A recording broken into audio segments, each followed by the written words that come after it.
tell you why I would die for you. Let me light up the sky, light it up for you. Let me make this mine. I'll ignite for you, I'll ignite for you. Light up the sky, light it up for you. Let me tell you why I would die for you. And it's still so hard to be who you are, that you come this far with a broken heart. And it's still so hard to be who you are, that you come this far and broken. Light up the sky. Let me light up the sky.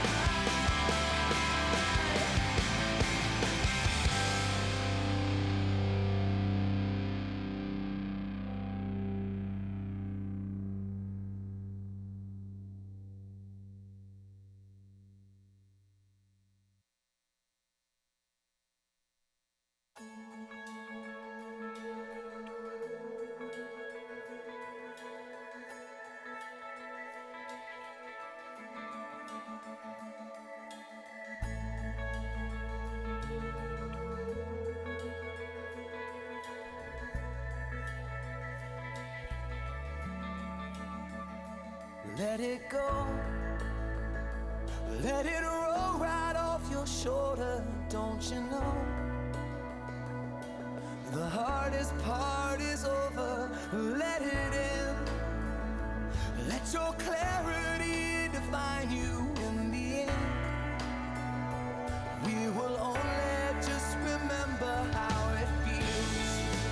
Our lives are made in these small hours, these little wonders, these twists and turns of fate. Time falls away, but these small hours still remain.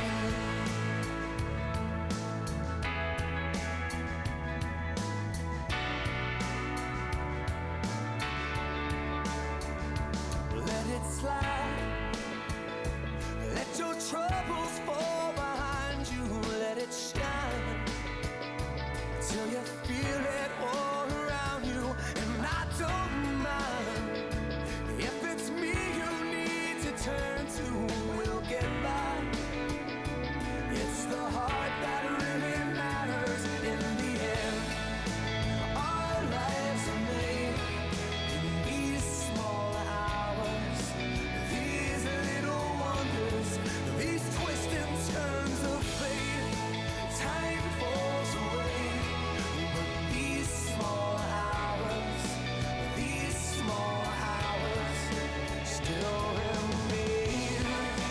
All of my regret will wash away somehow, but I cannot forget the way I feel right now.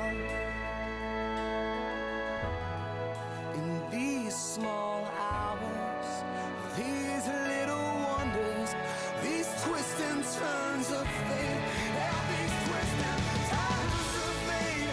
Time falls away, yeah, but these small hours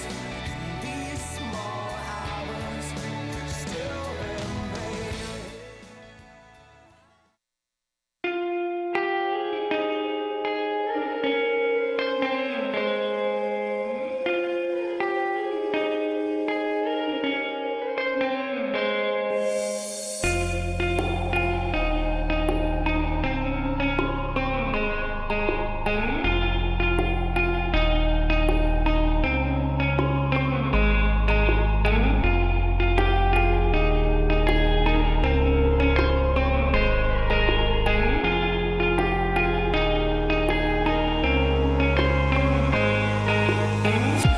Transform the world, we're giving it our all, breaking through those barriers big and small. Achieving our potential is the ultimate goal. We're the game changers, with the future pressure to mold, using our influence to make a difference, taking a risk, showing our resilience. We lead the change we wanna see with our grit, honor and integrity. We turn purpose into action, catalyst that sparks a reaction, using our influence to make a difference, taking a risk, showing our resilience, transforming our world. We are the leaders of change. It starts inside us, the passion that drives. Transforming our world. We are the leaders of change. It starts inside us, the passion that drives us. Transform FFA. Transform FFA. Transforming our world. We are the leaders of change. It starts inside us, the passion that drives. Transforming our world. We are the leaders of change. It starts inside us, the passion that drives. Transforming our world. We are the leaders of change. It starts inside us, the passion that drives us. Transform FFA. Transform FFA. Using our influence to make a difference, taking a risk, showing our resilience, transforming our world. We are the leaders of change. It starts inside us, the passion that drives. Transforming our world. We are the leaders of change. It starts inside us, the passion that drives us. Transform FFA. Transform FFA. Please rise for the national anthem presented by Kaylee and Abigail Giesling from the Fairfield FFA chapter.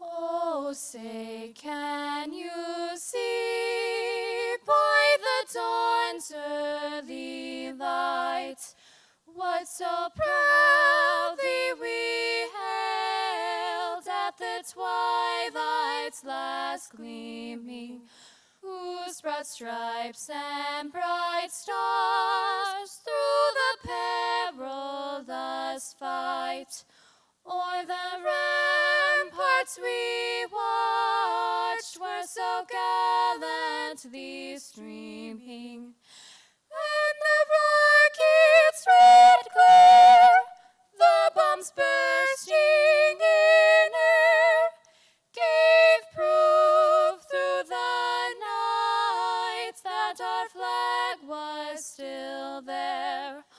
Oh, say, does that star-spangled banner yet wave o'er the land of the free and the home of the brave?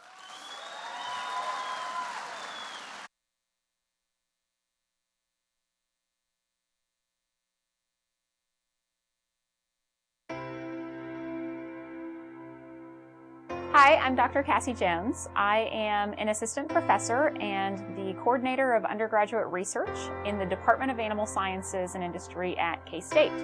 I was involved in North Dakota's FFA chapter. My home chapter was Beulah FFA. In North Dakota, I was a state FFA officer and served as secretary of my local chapter.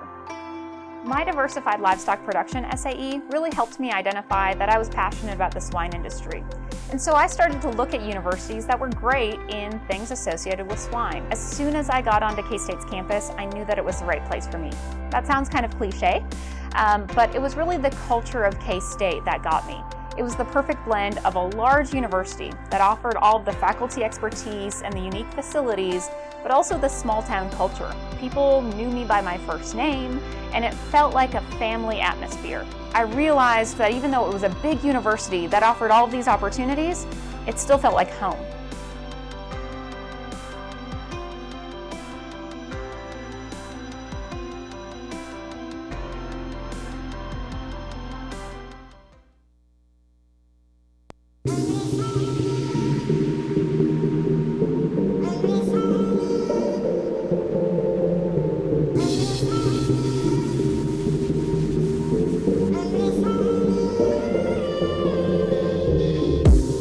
I'm better, so much better now. I see the light, touch the light, we're together now.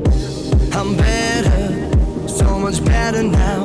Look to the skies, give me life, we're together now. We've only just begun, hypnotized by drums until forever comes. You'll find us chasing the sun. They said this day wouldn't come and we refuse to run. We've only just begun. You'll find us chasing the sun.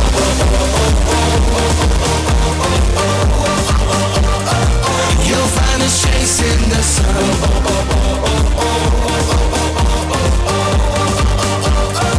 You'll find us chasing the daylight's fading. We're gonna play in the dark till it's golden again. And now it feels so amazing. Can see it coming and we'll never grow old again. You'll find us chasing the sun. I'm never down. Lying here staring up and you're looking down. I'm never down. Live forever with you around. We've only just begun, hypnotized by drums until forever comes. You'll find us chasing the sun. They said this day wouldn't come, we refuse to run. We've only just begun. You'll find us chasing the sun, the sun, the sun, the sun, the sun, the sun. You'll find us chasing the sun.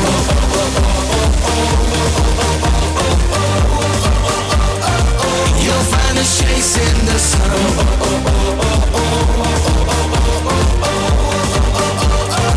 You'll find us chasing the daylight's fading.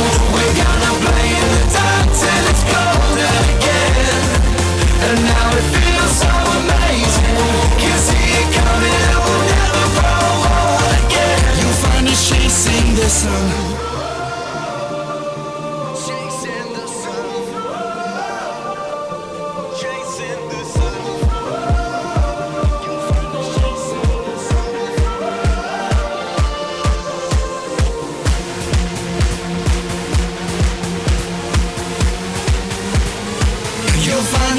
When the daylight's fading, we're gonna play in the dark till it's golden again. And now it feels so amazing. Can see it coming and we'll never grow old again. You'll find us chasing the sun. You'll find us chasing the sun.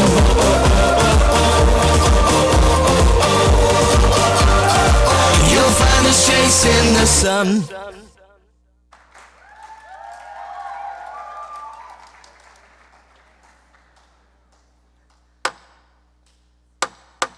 The convention hall will come to order. We are now holding the third general session of the 89th Kansas FFA Convention.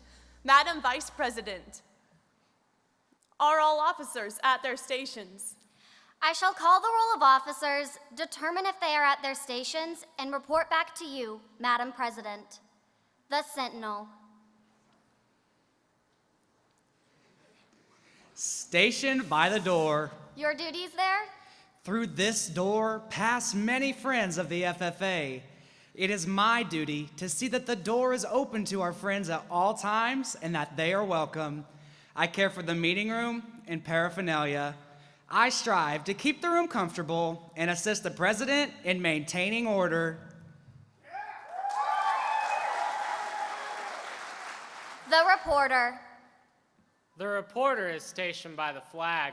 Why by the flag? As the flag covers the United States of America, so I strive to inform the people, in order that every man, woman, and child may know that the FFA is a national organization that reaches from the state of Alaska to Puerto Rico, and from the state of Maine to Hawaii. The treasurer. Stationed at the emblem of Washington. Your duties there? I keep a record of receipts and disbursements, just as Washington kept his farm accounts, carefully and accurately. I encourage thrift among the members and strive to build up our financial standings through savings and investments. George Washington was better able to serve his country because he was financially independent. The Secretary. Stationed by the ear of corn, Your duties there? I keep an accurate record of all meetings and correspond with other secretaries wherever corn is grown and FFA members meet.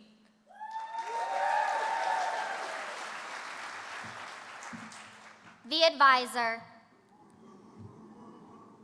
For the very last time, here by the owl. Why stationed by the owl? The owl is a time-honored emblem of knowledge and wisdom. Being older than the rest of you, I'm asked to advise you from time to time as a need arises. I hope that my advice is always based on true knowledge and ripened with wisdom. Madam Vice President, why do you keep a plow at your station? The plow is a symbol of labor and tillage of the soil. Without labor, neither knowledge nor wisdom can accomplish much. My duties require me to assist at all times in directing the work of our organization. I preside over meetings in the absence of our president, whose place is beneath the rising sun. Why is the president so stationed? The rising sun is the token of a new era in agriculture. If we will follow the leadership of our president, we shall be led out of the darkness of selfishness and into the glorious sunlight of brotherhood and cooperation. Madam President, all officers are at their stations. Thank you, Madam Vice President. The Secretary will call the roll of members. I am pleased to announce that at this, the third session of the 89th Kansas FFA Convention, there are 1,649 members, advisors, and guests in attendance, Madam President.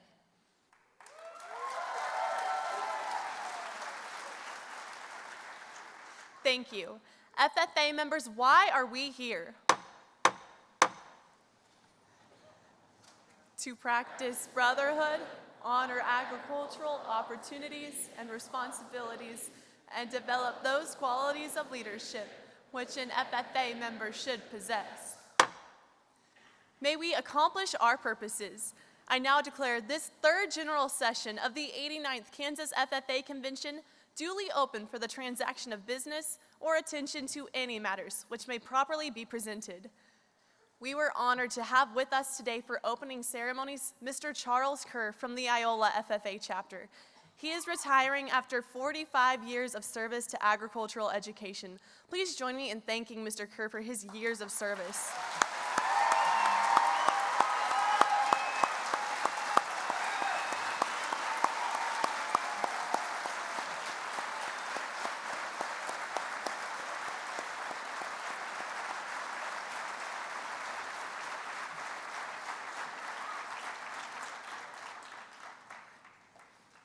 Our chair for the third session has a love for softball and Crocs that can only be matched by her love for the FFA. She is dedicated and has a faith that is deep-rooted. Her personality shines as she meets someone for the very first time and 2 minutes later can tell you their entire life story.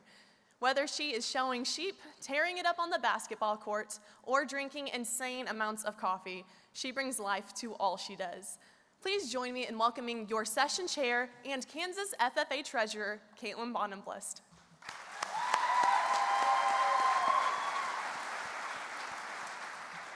Thank you, Elizabeth. If there's one thing that I could describe this year with all of you, it would have to be challenged. As I've traveled the state from the Flint Hills to the Western Plains, down to good old Southeast Kansas, up to the Great White North, and even all the way to the southern tip of South Africa, I've been put in many situations that have pushed me outside of my comfort zone. This fall, while in Hugoton, Kansas, the chapter officers took me to an authentic Mexican food truck.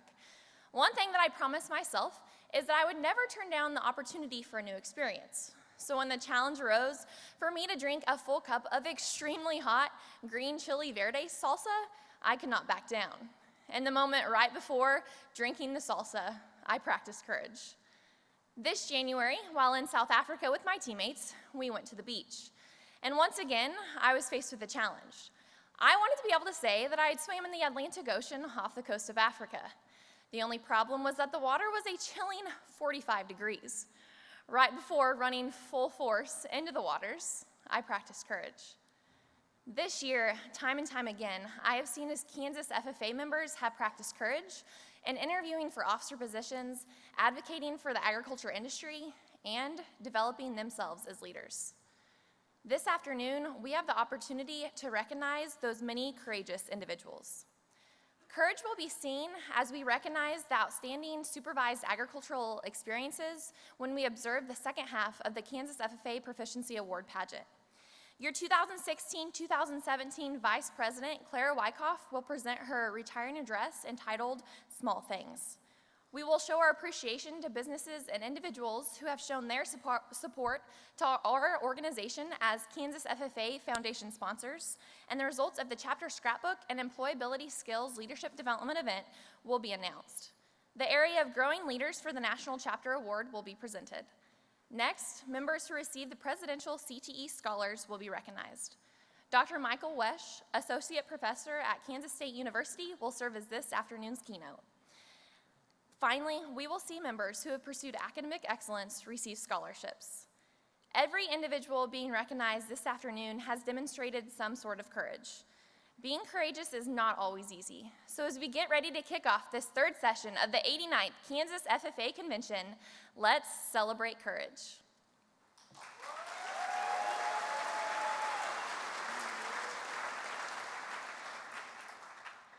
Growing up the youngest of 4 daughters in my family, I've always looked up to my 3 oldest sisters for guidance. I got the privilege of attending every softball, volleyball, and basketball game, as well as every piano recital and choir concert. However, my absolute favorite thing to attend was the Clay County 4-H Fair, where my sisters exhibited their sheep and swine. I loved watching as the weeks of hard work finally paid off when my sisters took their livestock into the ring. When I turned 7 years old, I too became involved in raising and showing my livestock. This project eventually developed into my SAE. Through this SAE, I learned the value of hard work, patience, record keeping, and above all, responsibility. The individuals being recognized next each have their own story about how they got involved into their SAEs and how it's benefited their personal growth. This pageant would not be possible without added assistance from numerous individuals who all show tremendous support to FFA and its members. Our sponsors supply our members with the tools they need to succeed. In addition, we would like to thank the Exceptional Proficiency Award Committee who provided their wisdom in choosing our winners. Let's give a round of applause to thank these individuals.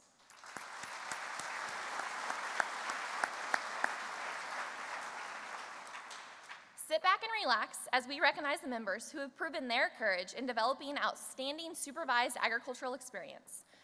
Please direct your attention to the screens as we view the second half of the 2017 State Proficiency Award pageant.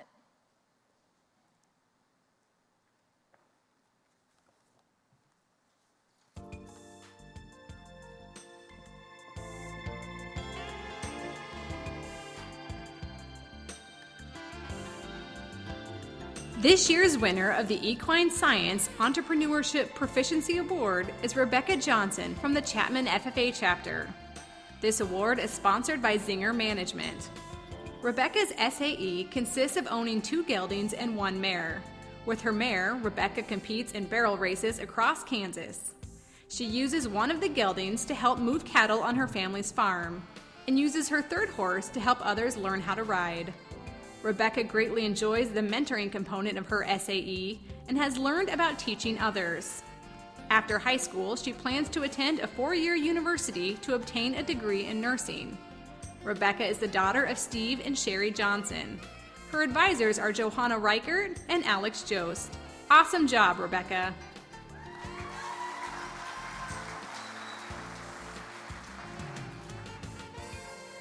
This year's winner of the Equine Science Placement Proficiency Award is Bailey Hiddle from the Mission Valley FFA chapter.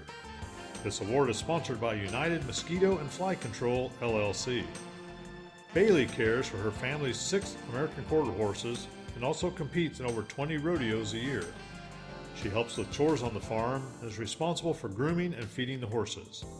Bailey also trains colts, which has taught her patience and how to better care for her horses. She plans to attend Kansas State University to pursue a degree in agricultural communications and journalism. Bailey is the daughter of Brent and Marlene Hiddle. Her advisors are John Bergen and Kelly Holteen. Great job, Bailey.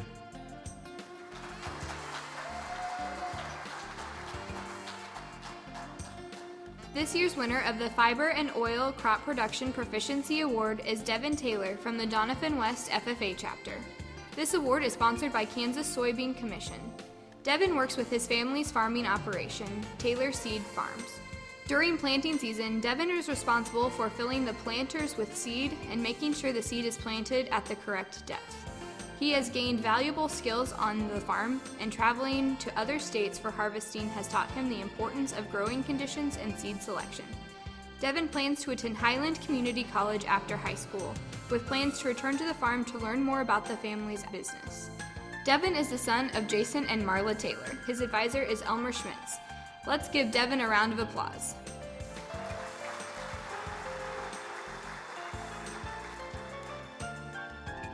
This year's winner of the Food Science and Technology Proficiency Award is Hunter Endicott from the Riverton FFA chapter. This award is sponsored by City Barbecue. With his brothers, Hunter started Ice Cream Labs, an ice cream shop that specializes in ice cream frozen by liquid nitrogen. Hunter is now the main operator of the business and constantly works to develop new products and flavors for his customers. He has worked to perfect his production process by trying different sugars and developing a method for applying the nitrogen to prevent overfreezing. After graduating high school, Hunter plans to attend Kansas State University to major in mechanical engineering. Hunter is the son of David and Rhonda Endicott. His advisor is Jacob Larison. Nice job, Hunter.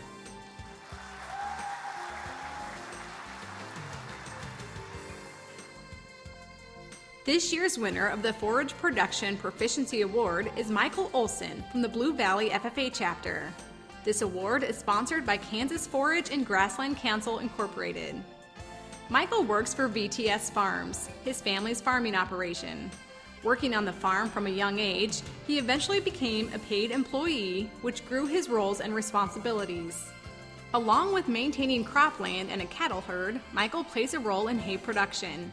He is responsible for controlling weeds, operating the machinery for producing hay bales, and checking the quality of the hay. Michael currently attends Kansas State University and is majoring in agricultural technology management. Michael is a son of Todd and Sally Olson. His advisors are Anthony Mills and Megan Larson. Congratulations, Michael.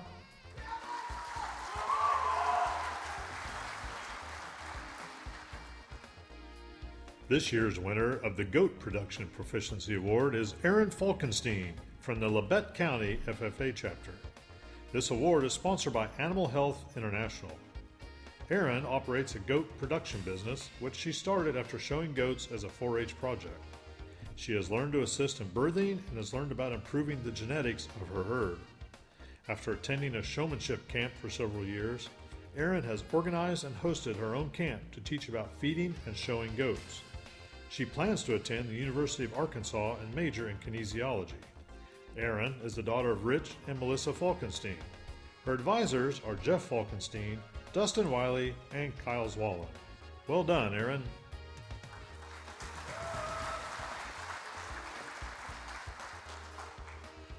This year's winner of the Grain Production Entrepreneurship Proficiency Award is Matt Van Dyke from the Plainville FFA chapter. This award is sponsored by Kansas Wheat Commission. Matt's SAE consists of managing and operating a 30-acre field on his family's farm. Rotating winter wheat and milo, Matt uses research data, soil moisture levels, and long-term moisture forecasts to choose the best seed variety. At harvest time, he also monitors moisture content, making sure it is at a suitable level for the local grain elevator.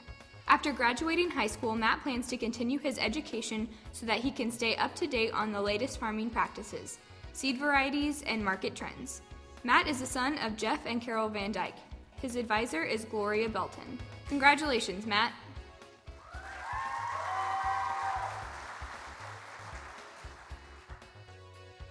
This year's winner of the Grain Production Placement Proficiency Award is Joseph Reichert from the Paola FFA chapter. This award is sponsored by Kansas Wheat Commission. For his SAE, Joseph works on his family farm. His responsibilities include running machinery on the farm, spreading fertilizer, and assisting with planting and harvesting. Over the course of his SAE, Joseph has also learned how to use technologies such as GPS in the family's tractors and combines, and a drone which he uses to scout the fields. After high school, Joseph plans to attend Kansas State University and major in animal science. Joseph is the son of Jared and Lisa Reichert. His advisors are John Menifee and Randy Ernest. Let's give Joseph a round of applause.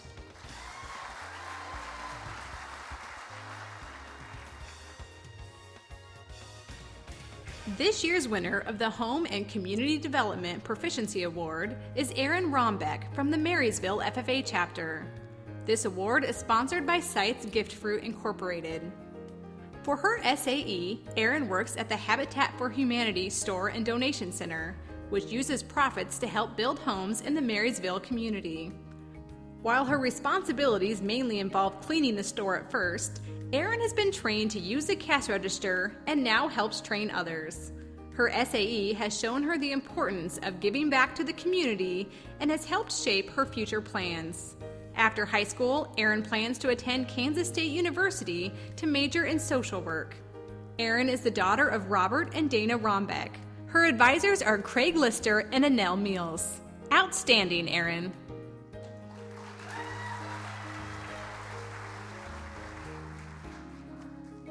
This year's winner of the Landscape Management Proficiency Award is Hunter Idle from the Doniphan West FFA chapter. This award is sponsored by Lawrence Landscape. Hunter's SAE consists of care, maintenance, and cleanup for lawns in his area. He is responsible for tree and shrub trimming, mowing the lawn, and in the winter months he also offers snow removal services. Hunter saved enough money through his SAE to buy a zero-turn mower, which he says has greatly increased his productivity. He currently attends Highland Community College and has plans to transfer to Kansas State University. Hunter is the son of Nathan and Angie Idle. His advisor is Elmer Schmitz. Great job, Hunter.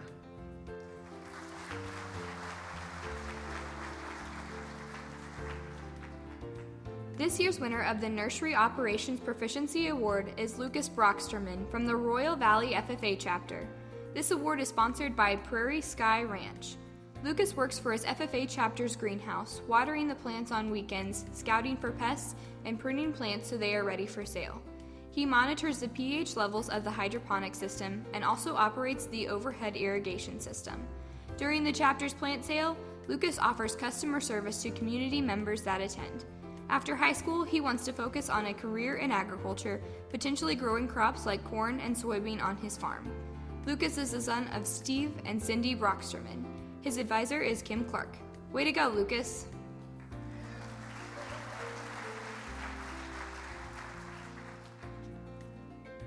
This year's winner of the Outdoor Recreation Proficiency Award is Tanner Walker from the Mission Valley FFA chapter.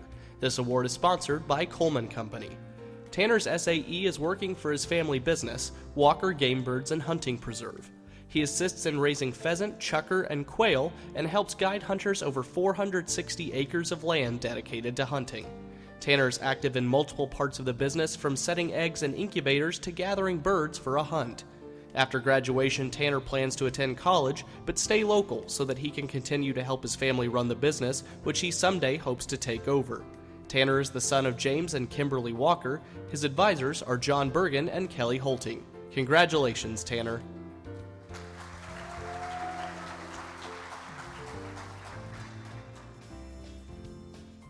This year's winner of the Poultry Production Proficiency Award is Lacey Visecki from the Eudora FFA chapter. This award is sponsored by DuPont Pioneer. Lacey is part of her family's poultry operation and also raises ducks. She is responsible for the eggs as well as caring for the chicks and ducklings. Lacey helps load the birds to take to processing and also works with the local grocery store for chicken and turkey orders. These experiences have allowed her to teach others about the poultry industry and how to properly handle and cook poultry products. She hopes to someday take over the family farm and continue the operation. Lacey is the daughter of William and Joanna Visecki. Her advisor is Sarah Wendt. Let's give Lacey a round of applause.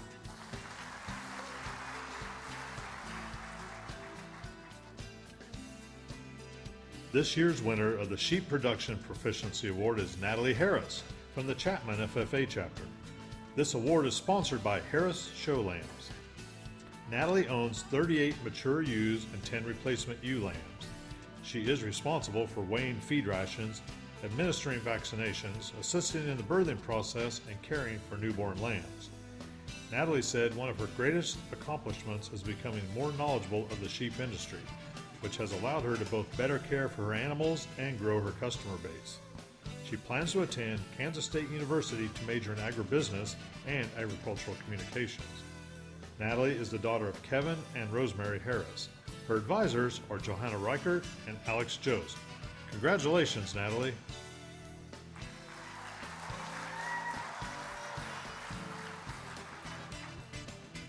This year's winner of the Small Animal Production and Care Proficiency Award is Katie Malone from the Erie FFA chapter. This award is sponsored by Animal Health International. Katie owns and operates a rabbitry and raises 7 different breeds of rabbits totaling 100 does and 10 bucks. She sells her rabbits as pets and for shows, and also shows her rabbits at the county fair. Katie helps nurse malnourished or mistreated rabbits back to health and finds them new homes, and is contracted with the local Orscheln's Farm and Home to sell her rabbits during the Easter season through the store. She plans to attend Kansas State University with the hopes of being accepted into the veterinary medicine program. Katie is the daughter of Brian Bollinger and Kathy Ellis. Her advisor is Kelly Harvey. Outstanding job, Katie.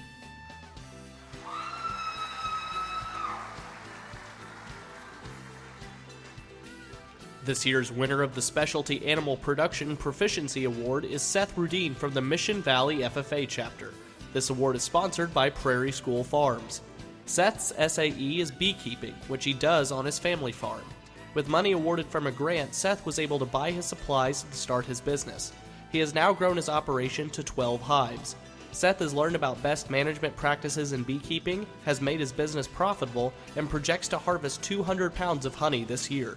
After graduating high school, Seth plans to attend Heston College to major in electrical engineering, while his brother helps to continue keeping the bees.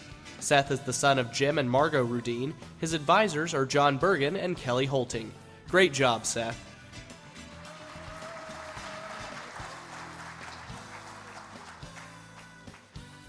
This year's winner of the Swine Production Entrepreneurship Proficiency Award is Brooke Riggs from the Prairie View FFA chapter. This award is sponsored by Kansas Pork Association. Brooke raises market hogs to show at her county fair. She eventually decided to start raising her own show pigs and purchased a Yorkshire gilt for breeding. Brooke learned proper feeding amounts for breeding gilts, how to check for heat, and what to look for in potential sires. She hopes to sell her piglets and continue to grow her operation, and continue learning about the swine industry to prepare her for a career in the field. Brooke is the daughter of Josh Riggs and Julie Whitehead. Her advisors are Tom Scholl and Tammy Bartholomew. Congratulations, Brooke.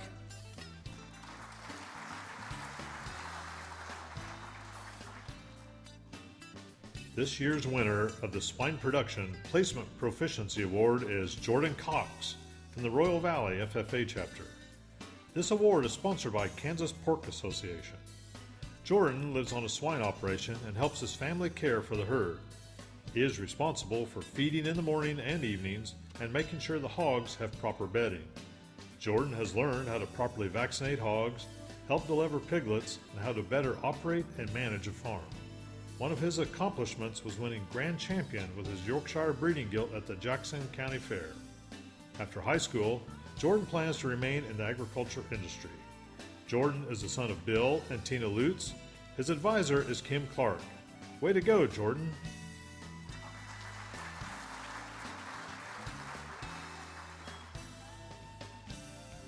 This year's winner of the Turf Grass Management Proficiency Award is Austin Nordyke from the Hugoton FFA chapter. This award is sponsored by Sod Shop Incorporated.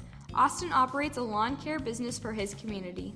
Originally partnering with his older sister, he took over the business to continue the tradition of serving the community while also developing his skills in communication and managing a business. Austin has been able to grow the customer base to 65 customers and has generated income that has helped pay for college. He currently attends Wichita State University and is pursuing a degree in engineering. Austin is the son of Paul and Shannon Nordyke. His advisor is Les McNally. Congratulations, Austin.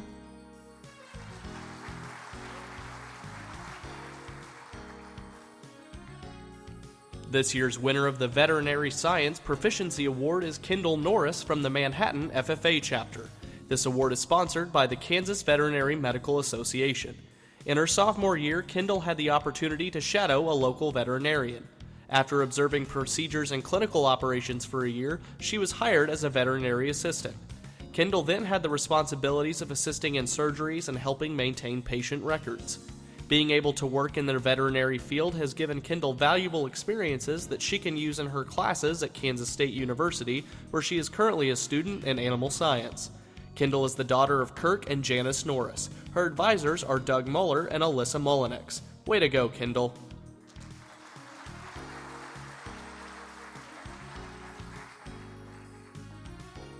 This year's winner of the Wildlife Management Proficiency Award is Cordell Wagner from the Haven FFA chapter.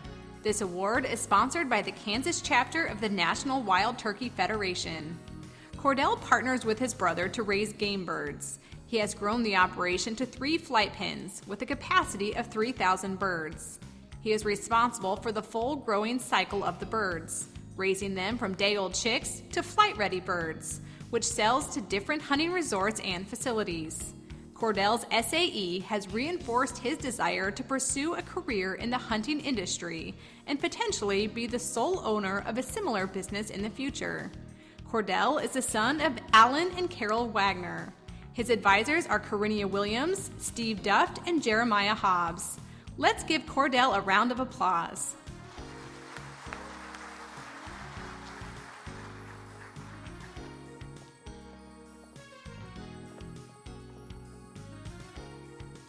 Kansas FFA members and guests, I would like to present to you your 2017 Proficiency Award winners.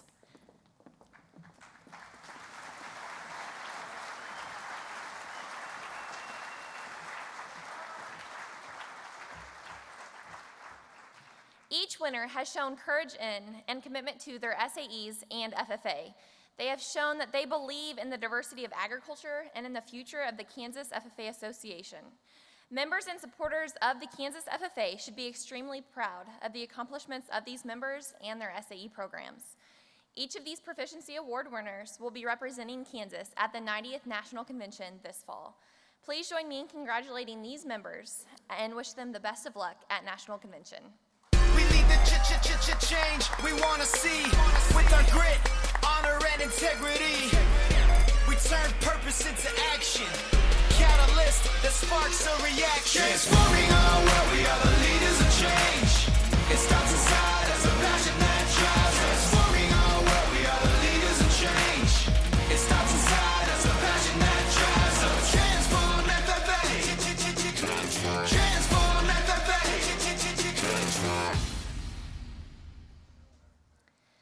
Please welcome Isaiah, Henry, and Luke Wyckoff to the stage for a very special introduction.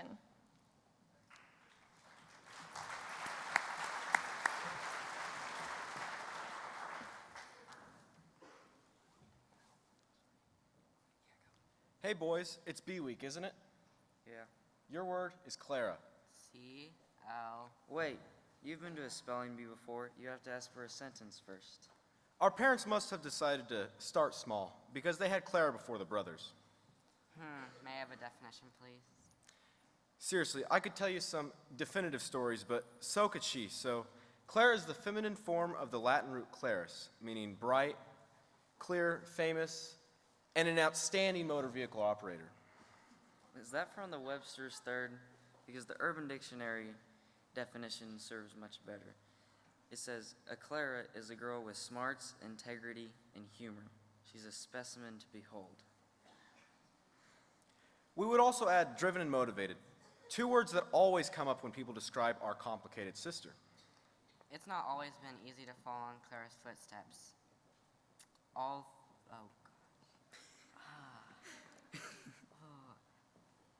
With all that she has accomplished, but she's always been there to help us along the way.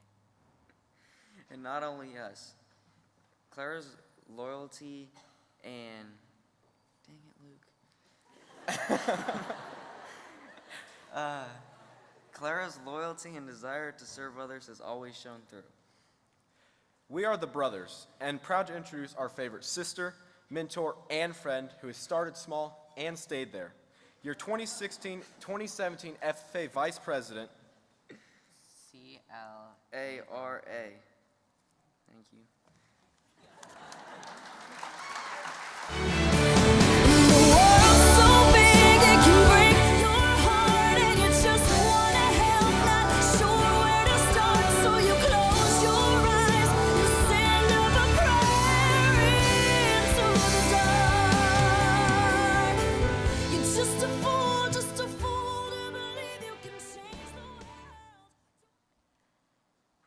Every time we turn on the news, it seems like the story gets even worse.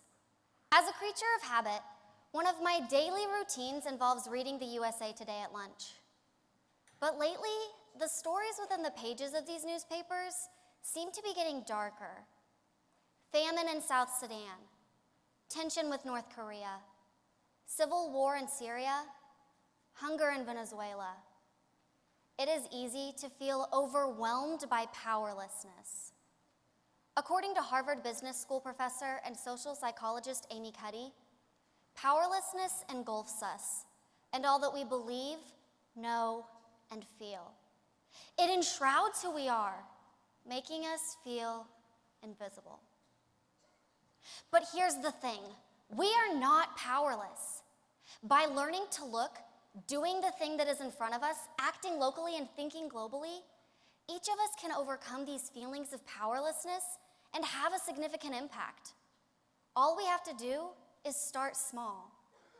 Because normal, everyday people like you and me have the potential to transform our communities and our world. Let's take a second to soak that in. Normal, everyday people like you and me have the potential to transform our communities and our world. This includes each and every one of us sitting here in McCain today. It also includes my teammate Liz. A few months ago, Liz and I were getting ready to go to an FFA event. We were both pretty hungry, so we decided to grab some food on our way there. As Liz was buying a slice of Casey's pizza, she was given an extra slice of pizza for free. Now, I was pretty focused on my own food, so I didn't think anything of it. But as Liz and I started to leave on our way to that FFA event, she pulled the car into a parking lot and stopped. She grabbed that extra slice of pizza and exited the car. As I watched Liz deliver the pizza to a young woman sitting in the cold with a thin jacket and a cardboard sign, I was reminded that we do not have to hold high positions or have important titles to have an impact. We just have to look. Unlike Liz, I had not seen this young woman. I was not looking, so I did not see a need to take action.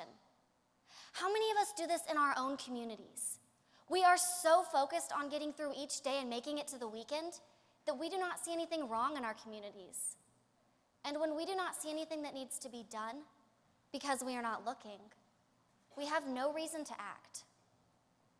Normal, everyday people have made significant impacts in this world. Kansas FFA members and guests, we are not powerless.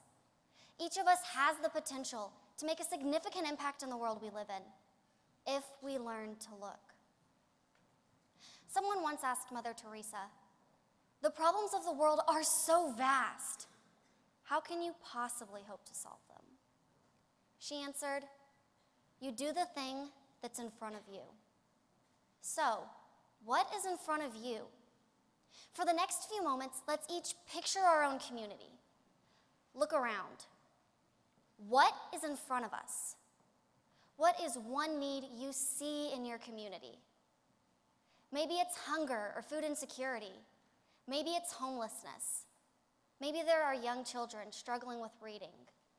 Maybe there are problems with bullying in our high schools. Maybe there are students with special needs in our schools who could simply use a friend. Maybe there's an abundance of stray animals with nowhere to go.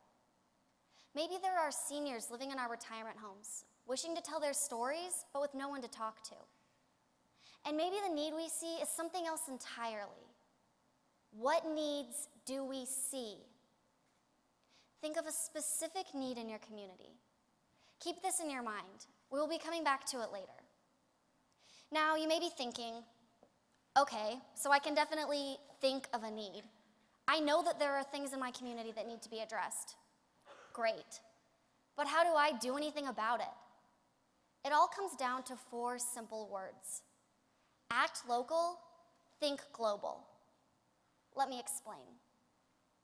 As an agriculturist and someone who is passionate about food security, it's hard for me to wrap my mind around the fact that quite a few people in our world today struggle at times to put food on the table, especially when I think about the impact that it has on children. According to Feeding America, 13 million children in our country today live in food insecure homes. For many of these children, the meals they receive at school are the only meals they know they will receive. So what happens during the summer when they are not in school? The United States Department of Agriculture funds the Summer Food Service Program, which provides free meals to youth 18 years of age and younger during the summertime. For the past 2 summers, I have volunteered with my local Summer Food Service Program. Now, I will be the first to admit it. By volunteering to count the number of kids who came to eat lunch each day and filing reports of this number for program reimbursement, I did not change the world. In fact, I was pretty overwhelmed by feelings of powerlessness. I began to wonder, how much of an impact can one person really have? But when I think about the potential impact that one person can have, I often think of Mother Teresa. In his book, Changing the Face of Hunger, Tony Hall tells the following story. Someone asked Mother Teresa, "Don't you think what you do is kind of a drop in the bucket?" She answered, "No, it's a drop in the ocean. But if I didn't do it, it would be one less drop." When I read this quote from Mother Teresa, I came to a new realization. While volunteering with my local summer food service program, I was just a drop in the ocean. But that's the thing, I was a drop. While thinking about global food insecurity, I acted locally. I did the thing that was in front of me, and that's preparing me to do the next thing and the thing after that. By learning to look and doing what was in front of her, Mother Teresa embodied the act local, think global concept. Each of us can act local by taking action in our own communities, while also taking time to think global and consider the global context. As Robert C. Groom, a journal editor writing about acting locally, once put it, thinking globally and acting locally, in its simplest form, is a commitment to change. It's a commitment to transforming our world by starting in our own communities. As high school students, it is pretty difficult to do something that changes the world. When we act local, think global, we not only have an impact in our own communities, but we also become better prepared to have a larger impact in the future. Kansas FFA members and guests, it is time for us to make this commitment to personal change. We must act local, think global. According to Amy Cuddy, when we're deciding whether or not to do something, ask a person out on a date, raise a hand in class, even volunteer to help a person in need, we focus on one of 2 things. Either the possible benefits of the action, for example, a new relationship, expressing ourselves, or the gratification of having helped someone, or the possible costs of the action, for example, having our hearts broken, sounding foolish, or looking foolish. If we are focused on the potential benefits, we're likely to take the action, thereby approaching the positive. If we are focused on the potential costs, we're likely not to act, thereby avoiding the potential dangers. Power makes us approach. Powerlessness makes us avoid. But Kansas FFA members and guests, we are not powerless. So let's think back to that one small thing, that one need that you identified in your community, and now think about one small thing that you can do to address that need and make a positive change.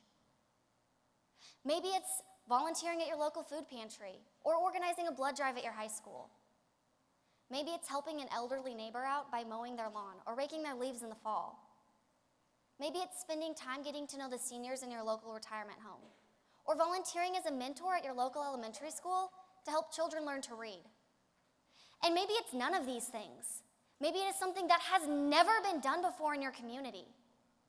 Whatever that one small thing is, grab onto the thought of it and hold on to that thought throughout the rest of this convention. And when you get home, take action. act locally, and think globally. One of my favorite authors, Roald Dahl, once wrote, "If you are interested in something, go at it full speed ahead. Embrace it, hug it, love it. Lukewarm is no good." Kansas FFA members and guests, we are not powerless. Each of us has the power to incite change. After looking at the news, it is pretty clear that our world is in need of a transformation. Lukewarm is simply no good. It's time to go full speed ahead. By learning to look, doing the thing that is in front of us, acting locally and thinking globally, we can have an impact. We can transform.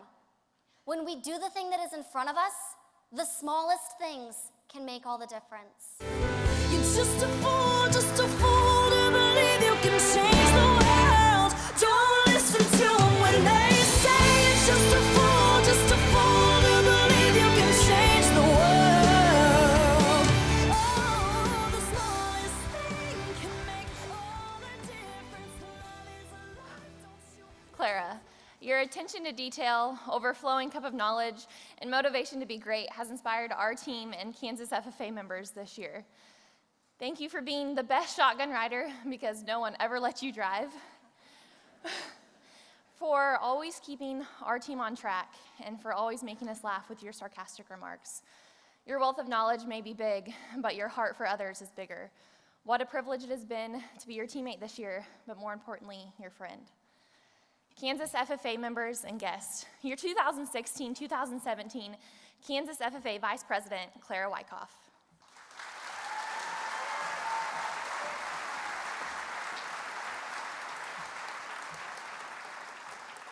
Please join me in welcoming a few people who have prepared Clara for her service and given up time with her this year so that she could spend it with Kansas FFA members.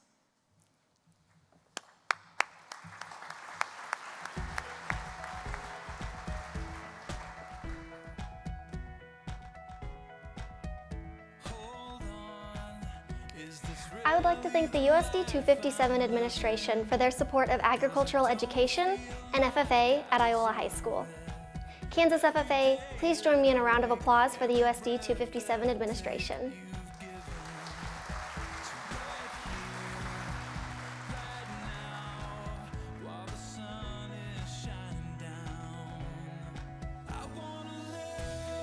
Mr. Kerr, thank you for teaching me more than just facts about agriculture. Thank you for teaching me lessons about integrity, responsibility, and leadership.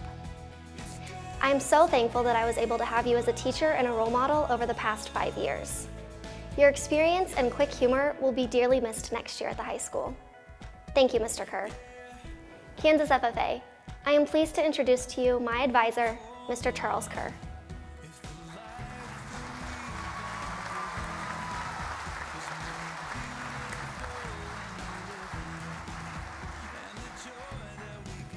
Mom, you are my greatest supporter in everything that I do.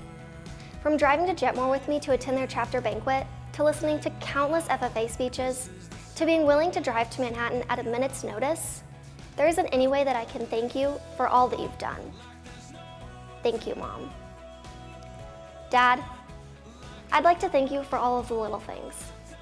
From helping me with my math homework, to sharing your knowledge about the real world, to even just sending encouraging texts when I needed them the most throughout the past year, there are a million little things that I'd like to thank you for.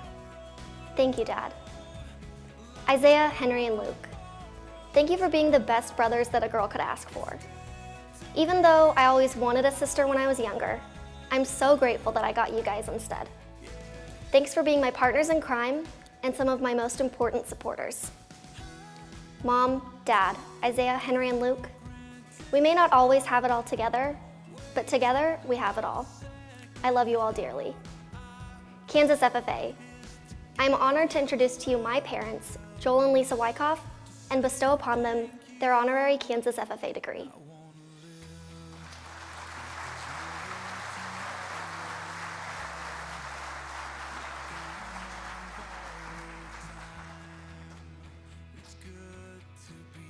Thank you for continually believing and supporting Clara and the FFA. Kansas FFA members and guests, please join me in one final round of applause for these remarkable individuals.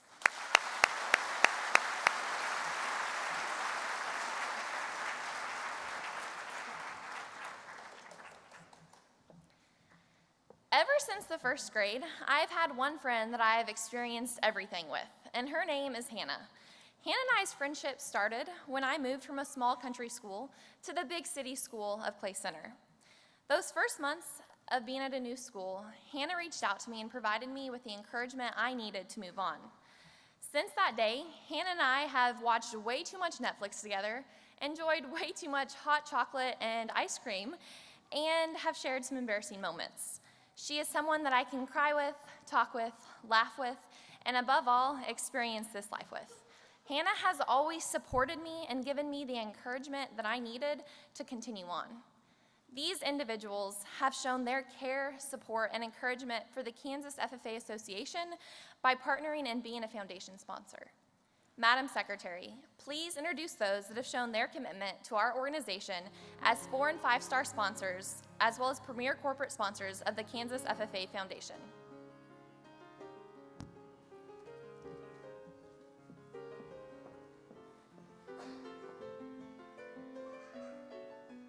This year, the Kansas FFA Foundation has 8 4-star corporate sponsors. 4-star sponsors contribute between $10,000 to $19,999 each year to our association. Our 4-star sponsors are CHS Foundation of St. Paul, Minnesota, Farm Credit Associations of Kansas,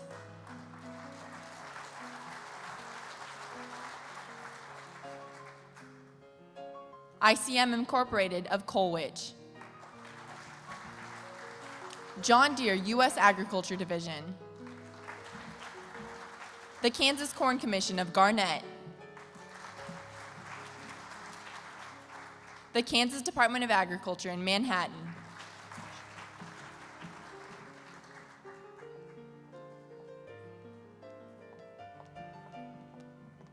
the Farm Bureau Foundation for Agriculture in Manhattan,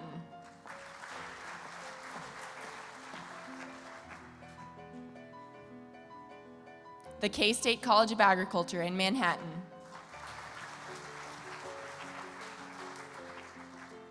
and the Zoetis Animal Health International of Dallas, Texas. Join me in giving this year's 4-star corporate sponsors another round of applause.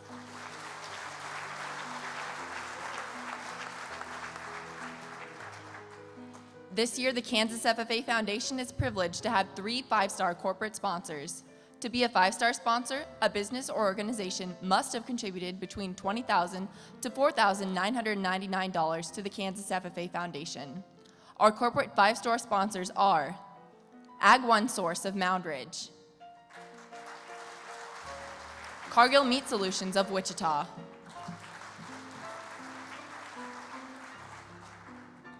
and Koch Ag and Energy Solutions, LLC of Wichita. Join me in giving this year's 5-star corporate sponsors a round of applause.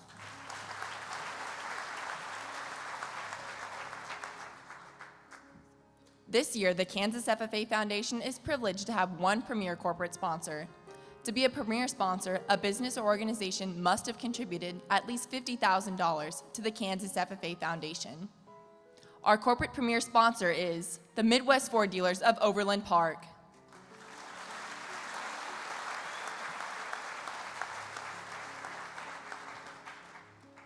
This year, the Kansas FFA Foundation has 4 4-star individual sponsors. 4-star sponsors contribute between $1,500 to $2,999 each year to our association. Our 4-star sponsors are Mulaney Mainquist of Mora, Minnesota, John and Jennifer Neiman of Mount Hope, the Reinhardt Family Foundation of Leavenworth, and Keith and Sherry Westervelt of Manhattan. Join me in giving this year's 4-star individual sponsors another round of applause.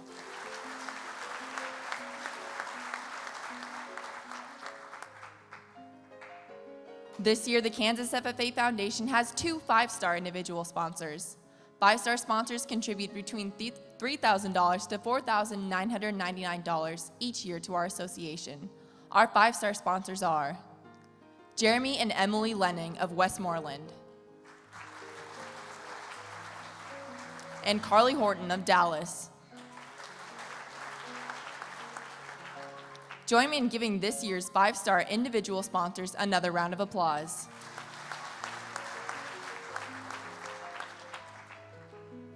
This year, the Kansas FFA Foundation is privileged to have 3 premier individual sponsors. To be a premier sponsor, an individual must have contributed at least $5,000 to the Kansas FFA Foundation. Our individual sponsors are the Kevin and Rosemary Harris family of Abilene,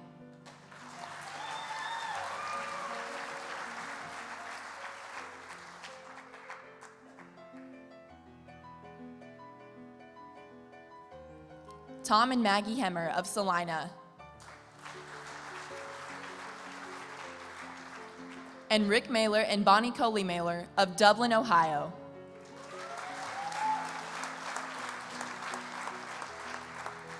Join me in giving this year's premier individual sponsors one final round of applause. At this time, let's thank all of our Kansas FFA Foundation sponsors for the last time.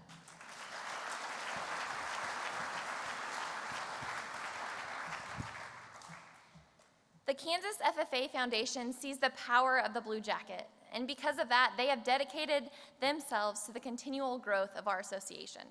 Without their hard work, we would not be here today celebrating our FFA experiences. Please turn your attention to the screen as we highlight our 1, 2, and 3-star sponsors of the Kansas FFA Foundation who displayed their commitment to the Kansas FFA Association.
Try harder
On behalf of the more than 9,200 Kansas FFA members, thank you for your commitment and dedication to our organization. It is because of your willingness to serve that we have the opportunity to grow, learn, and courageously pursue our passions. Thank you for serving as role models for our members. Please join me as we thank our foundation sponsors one more time.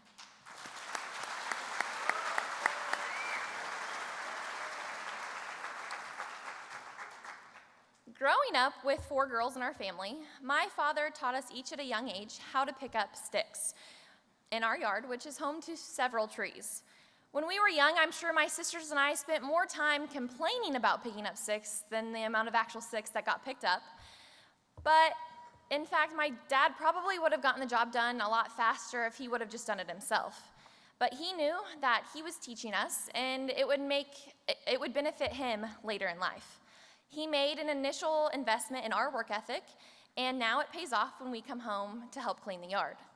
The next chapters being recognized have made an initial investment in the future of the Kansas FFA Association.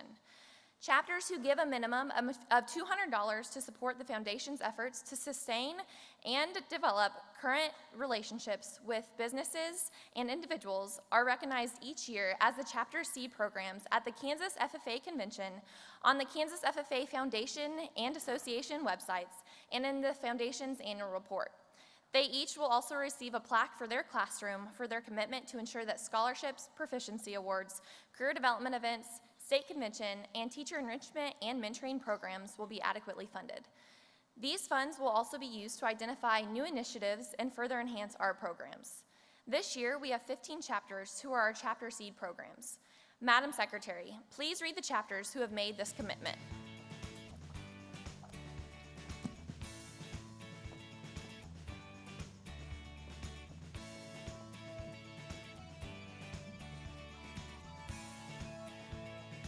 I am pleased to read the names of the following chapters that are being recognized as the Chapter Seed programs. The Blue Valley FFA Chapter,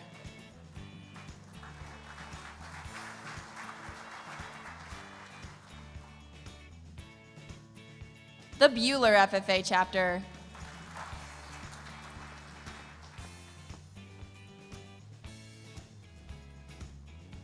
the Center FFA Chapter,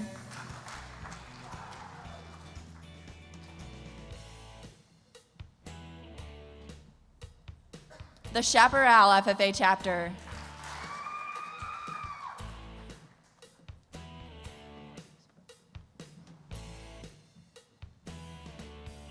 the Chapman FFA Chapter,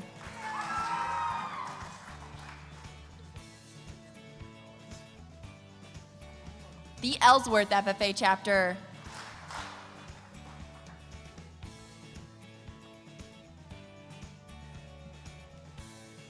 the Erie FFA Chapter,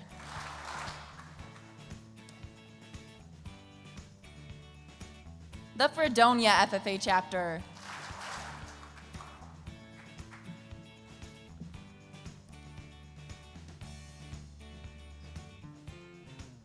the Gossel FFA Chapter,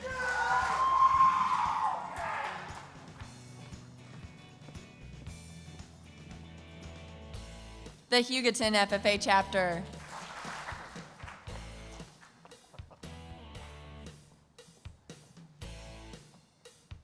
the Minneapolis FFA Chapter,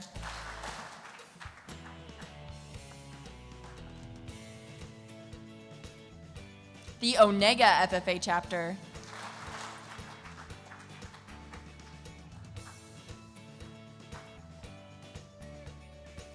the St. Francis FFA Chapter,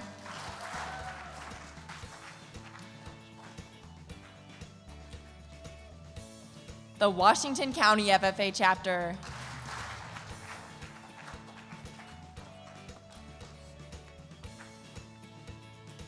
the Wilson FFA Chapter,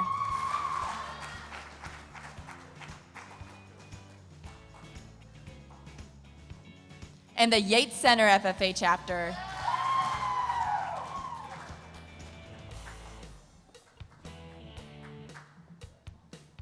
Please help me in thanking these chapters one last time for their willingness to support the efforts of the Kansas FFA Foundation.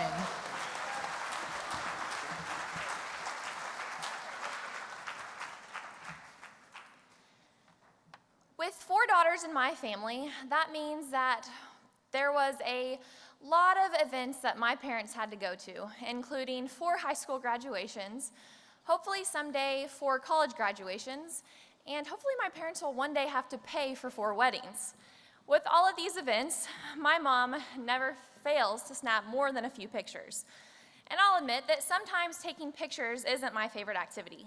But when looking back at the photos from over the years, I'm always thankful for all of the memories captured in each one. The next members to be recognized have compiled memories and experiences from their chapter's activities so that they can be documented for future members. Madam Secretary, please announce the chapters who are to receive the Chapter Scrapbook Award.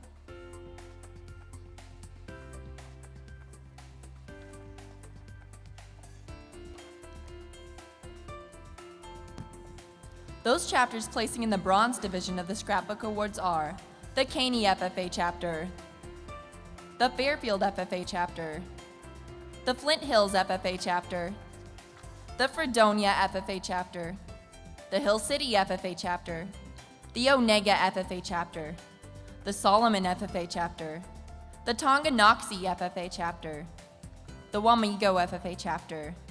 Let's give those bronze division winners a round of applause.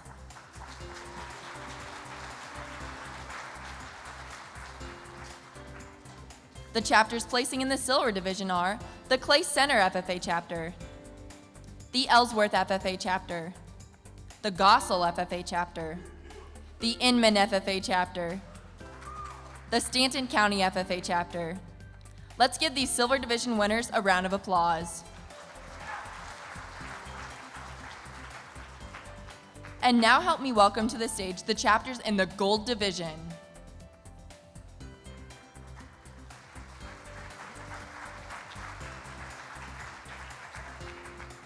Now in ranking order, taking 5th is the Center FFA chapter.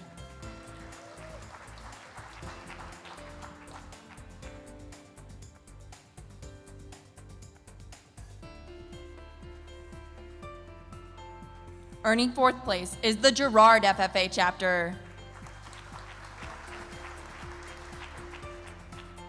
In 3rd place is the Cherryvale FFA chapter.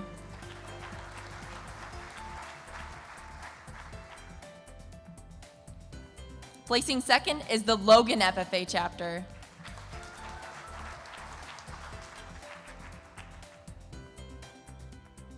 And I'm pleased to announce that this year's Scrapbook Award winner is the Chapman FFA chapter.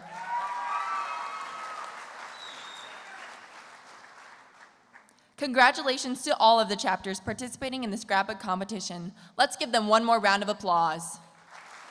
Transforming our world, we are the leaders of change. It starts inside us, a passion that drives us. Transform FFA. Transform FFA.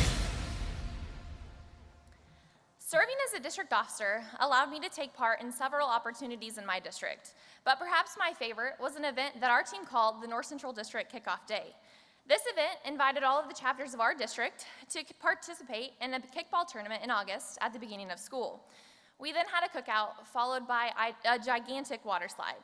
During this event, I was able to meet students from across my district and develop personal relationships with them. What motivated this event was the District Officer Challenge that had been orchestrated by that year's state officer team. The District Officer Challenge and Chapter Officer Challenge are an opportunity for officers to advocate on behalf of the FFA, agricultural education, career and technical education, and the agriculture industry. This challenge is meant to highlight some of the existing functions of the officers and document them in a way that showcases their influence.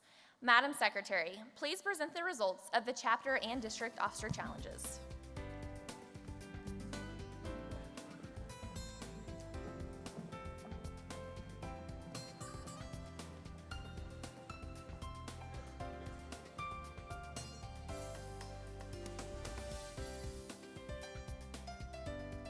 This year, the top 2 districts who submitted their challenges will be recognized.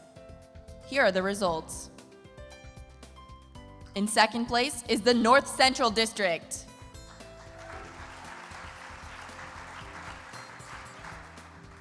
And in 1st place is the East Central District.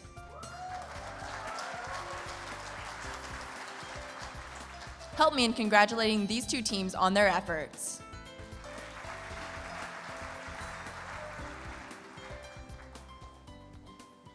We'll now welcome to the stage the top 5 chapters that participated in the first ever Chapter Officer Challenge.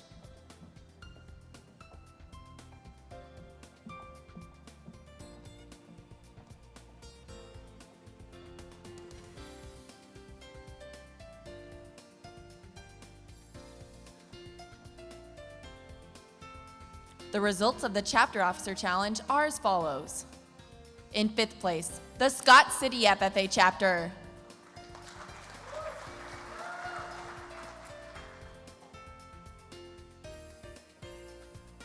In 4th place, the Atchison County FFA Chapter.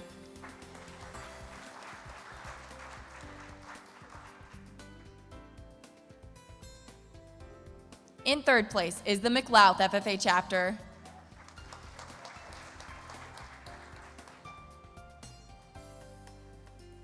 In 2nd place is the Eureka FFA Chapter.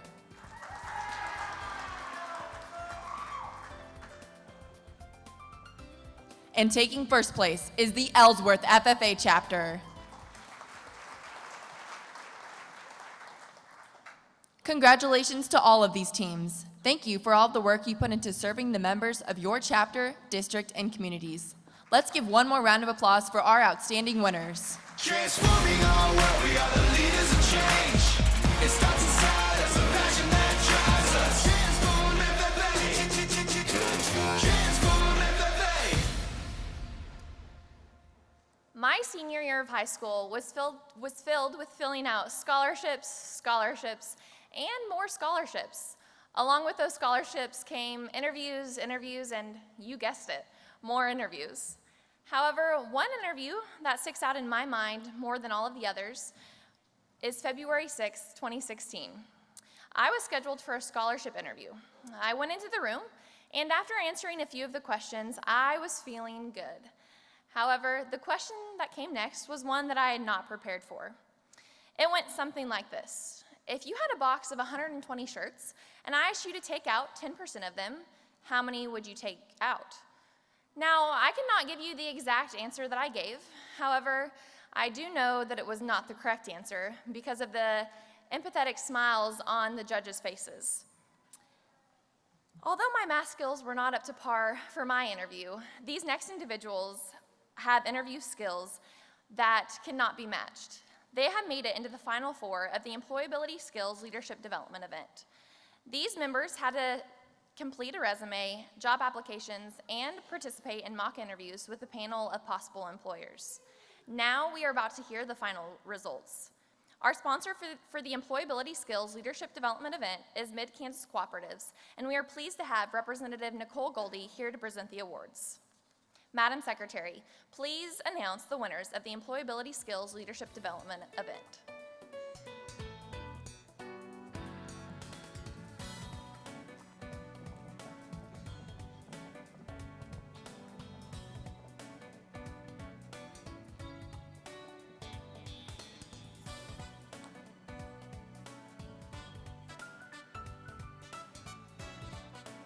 The results of the Employability Skills Leadership Development event are: earning 4th place is Peyton Horn from the Blue Valley FFA chapter.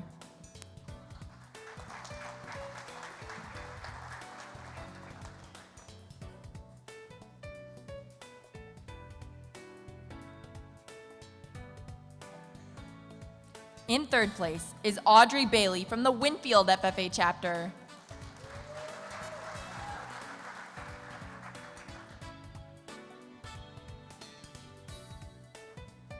Placing 2nd is Megan Nelson from the Chapman FFA chapter.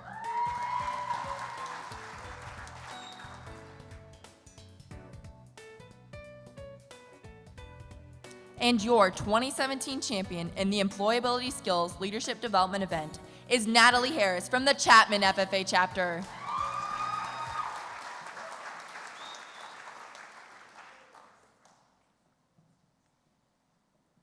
Please join me in giving these winners a round of applause as they leave the stage. Transforming our world, we are the leaders of change. It starts inside us, a passion that drives us.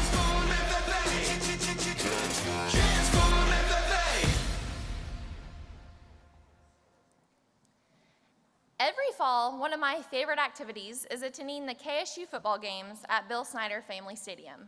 The atmosphere, the kettle corn, the people, and the competition always makes for a wonderful experience. However, Bill Snyder, Kansas State football head coach, makes following his team a must. For those of you who aren't familiar with Bill Snyder, he has 16 goals for success, which he follows. All are important.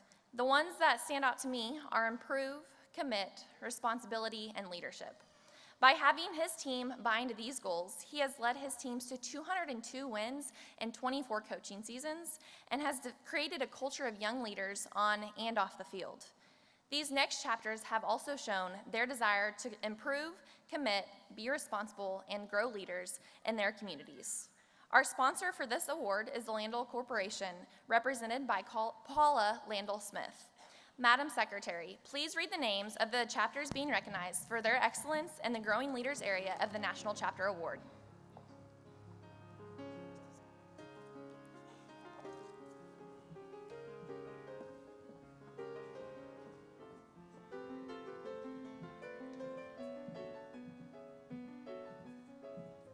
The chapters excelling in the area of growing leaders are, in the Bronze Division, the Elk Valley FFA chapter,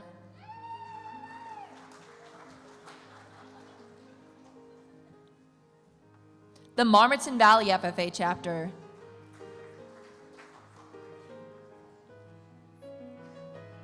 and the Prairie View FFA chapter.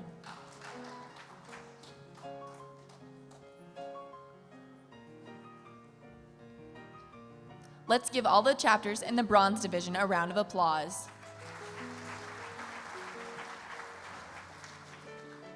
In the Silver Division, the Altoona Midway FFA chapter, the Blue Valley FFA chapter,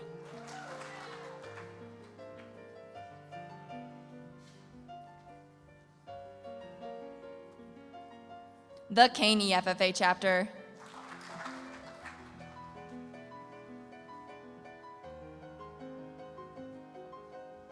the Cherryvale FFA chapter,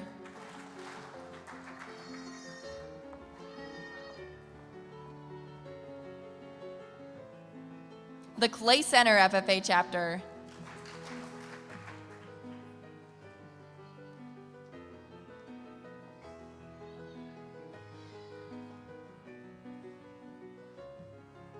the Eureka FFA chapter,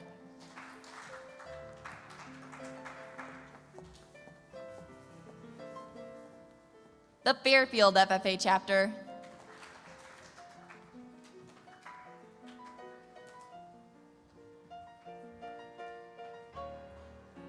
the Hill City FFA chapter,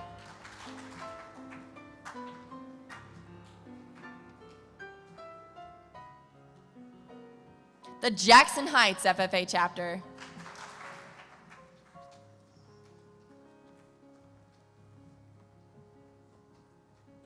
the Jefferson West FFA chapter,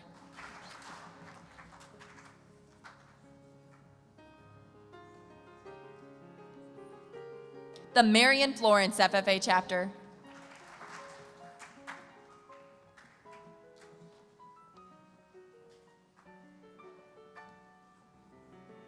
the McLouth FFA chapter,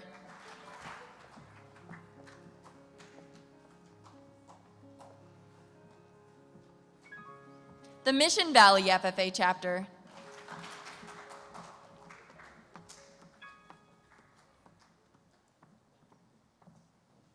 the Natoma FFA chapter,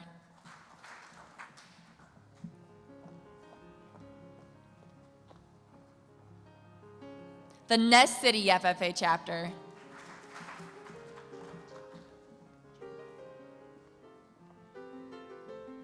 the Onega FFA chapter,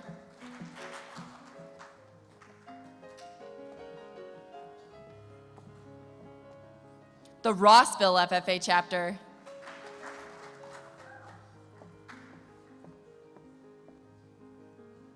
the Russell FFA chapter,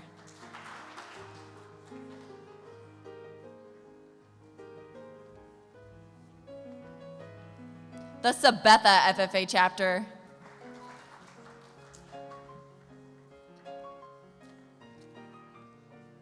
The Southern Coffee County FFA Chapter.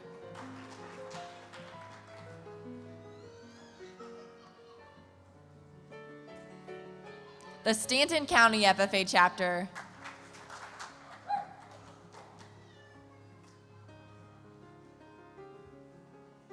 The Tonganoxie FFA Chapter.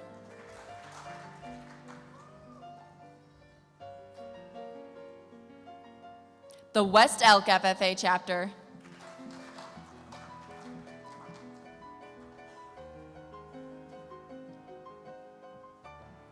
And the Winfield FFA Chapter.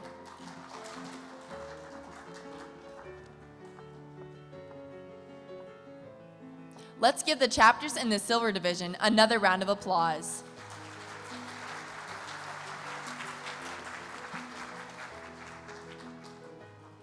Please direct your attention to the screen as we showcase the chapters ranking in the Gold Division.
And now, for the chapters in the Gold Division of Growing Leaders.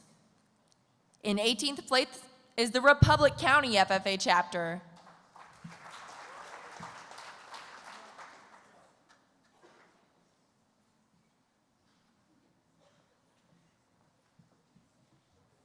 In 17th place is the Wamego FFA Chapter.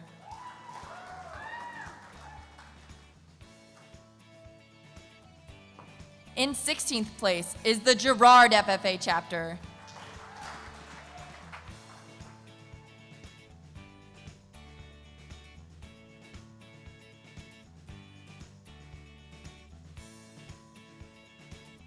Placing 15th is the Inman FFA Chapter.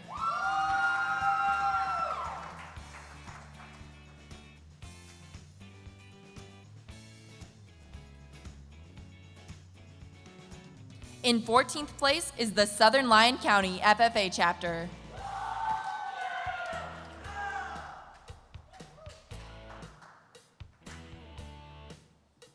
Earning 13th place is the Hiawatha FFA Chapter.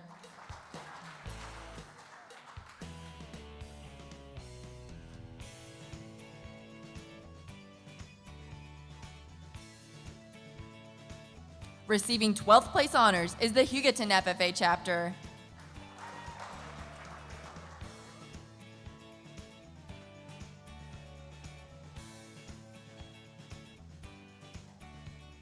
In 11th place is the Marysville FFA Chapter.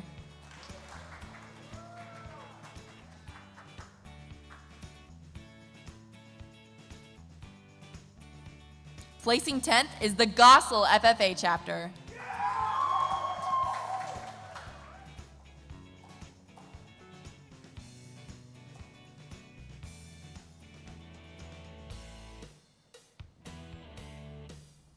In 9th place is the Southwestern Heights FFA Chapter.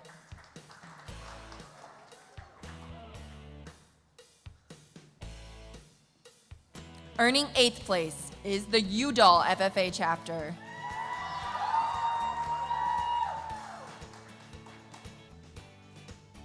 Receiving 7th place is the Ellsworth FFA Chapter.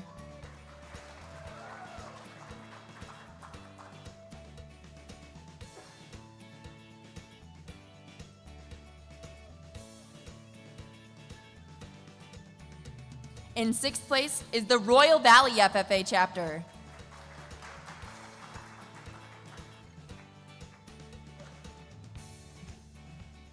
Placing 5th is the Hayes FFA chapter.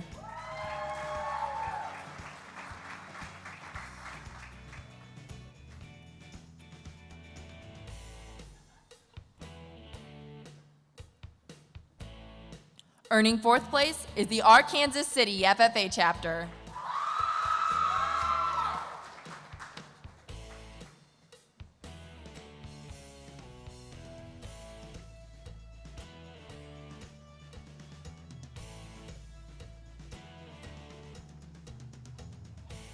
In 3rd place is the Holton FFA chapter.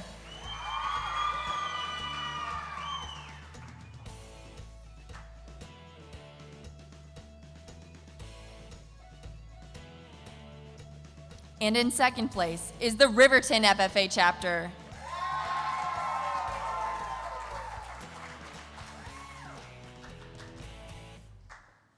Finally, the winner of the National Chapter Award in Growing Leaders is the Chapman FFA chapter.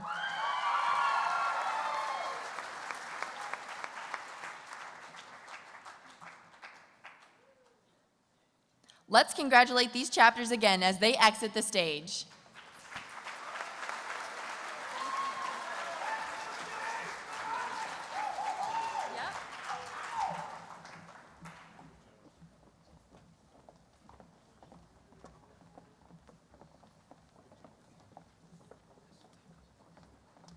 The Chapman FFA chapter is this year's winner of the National Chapter Award in the area of growing leaders.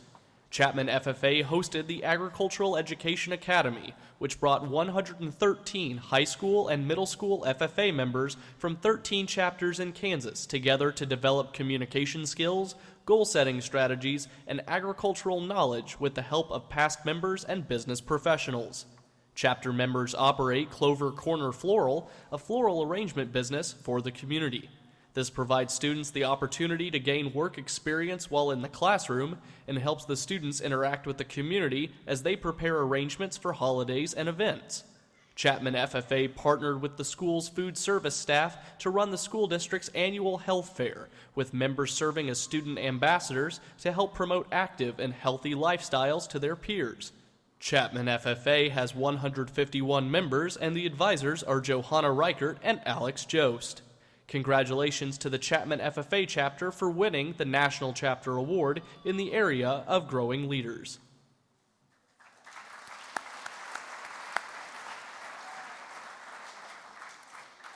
These chapters have understood the importance of each individual in the chapter. By amplifying their members' experiences, these chapters have continued to develop and serve as wonderful examples of what makes Kansas FFA chapters so outstanding. Please join me again in congratulating these chapters for their success and growing leaders.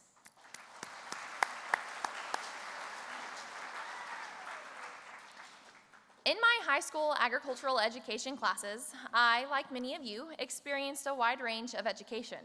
In my freshman class, my ag teacher, Mr. Bine, taught me how to weld. In my sophomore animal science class, we ran a science experiment, hatching out baby chicks and observing their pattern growths. In my junior year leadership class, I learned what kind of responsibility it takes to put on a community service event. Finally, my senior year with my dad as my ag teacher, I became an expert on everything parliamentary procedure and everything to do with Robert's Rules of Order, so that one day, when I was in the real world, I would know how to run a meeting. Each of these experiences has proven valuable, and that is why I believe in career technical education. These members to the stage next share that belief by being Presidential Career Technical Education Scholars. The Presidential Scholars Program was established by President Lyndon Johnson in 1964 and has since honored more than 6,000 outstanding high school seniors. The mission of the program is to recognize and honor superior high school seniors and thereby encourage high attainment among all students. Starting in 2016, outstanding students who demonstrate excellence in career and technical education were included for the Presidential Scholar Recognition. This year, we have the honor of recognizing 2 Kansas FFA members as national semifinalists for Presidential Scholars. We also get the chance to recognize 6 Kansas Career Technical Education Scholars. We are pleased to have Jay Scott, Assistant Director for Career and Technical Education at the Kansas Department of Education, here to help present the awards. Madam Secretary, please read the names of those members receiving recognition as scholars.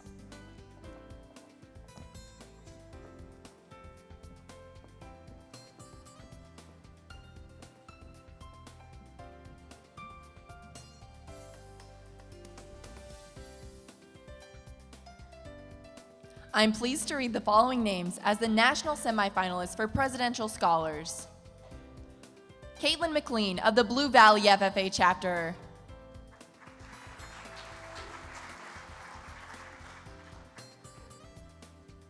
And Joshua Turner from the Bueller FFA chapter.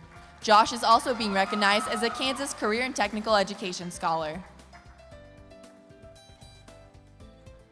Let's congratulate the 2017 Presidential Scholars.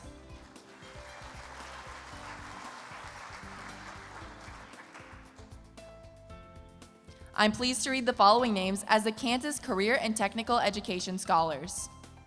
From the Bueller FFA chapter, Bradley Entz.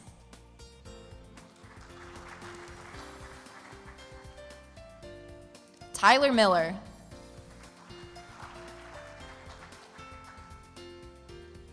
And Gus Quillen.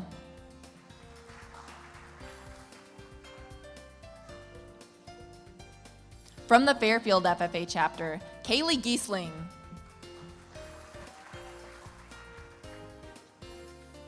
From the Winfield FFA chapter, Audrey Bailey. And Carson Hopkins.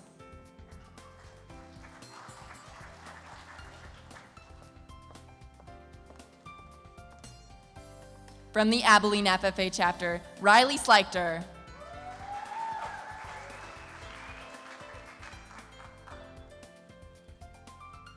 Congratulations to all the members who are the 2017 Kansas Career and Technical Education Scholars. Please join me in giving a round of applause for all of our scholars.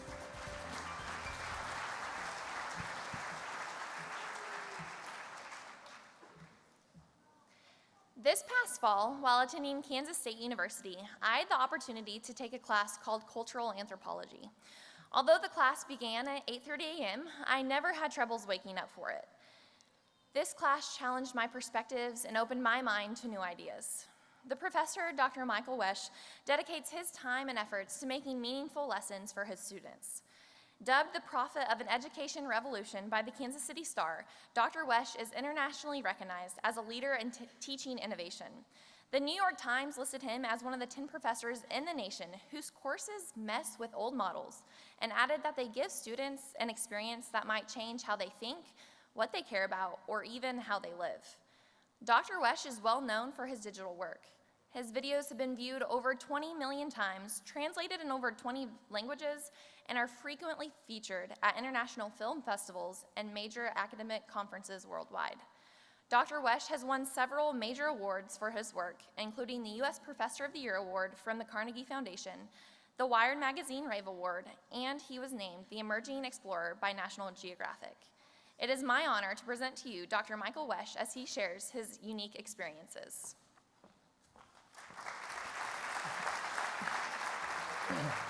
Thanks.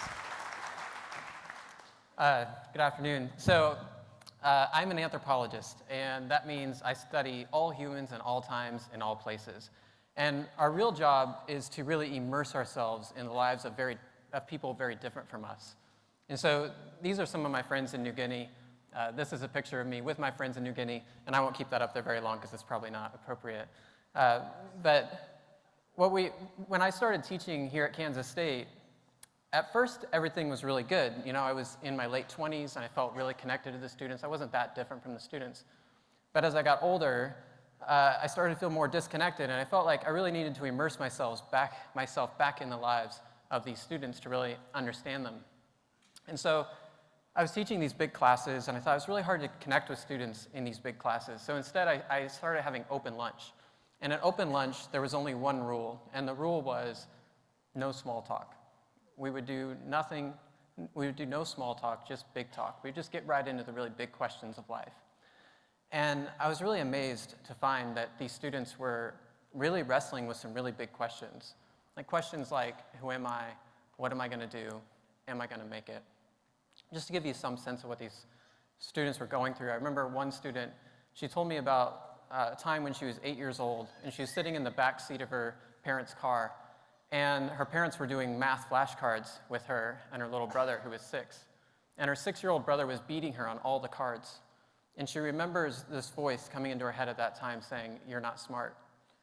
And she just decided at that moment that she wasn't smart. And then she lived all through high school being not smart. And she just played the role of being the pretty girl who's not smart. And she came to college hoping to reinvent herself. And she said to me, "Dr. Wesh, I've been faking it so long, I don't even know who I am anymore." She wanted to rediscover who she was. Another student told me about when she was young, her parents broke up. And then her mom got into some trouble when she was in high school, like in freshman, sophomore year. Her mom started getting into drugs and hanging out late at night, sometimes didn't come home at all at night. And then eventually just stopped coming home altogether. She was too ashamed to tell anybody at school, so she didn't say anything. And after a few months went by, she couldn't pay the bills, and she got a foreclosure notice. She was going to lose the house. So she's in school that day, and she's acting out like she often did. And her English teacher took her out in the hall and started yelling at her. And she just started crying. And she said, I don't want to go on.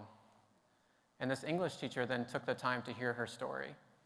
And once she heard the story, she took her home with her. And she's lived with that English teacher ever since.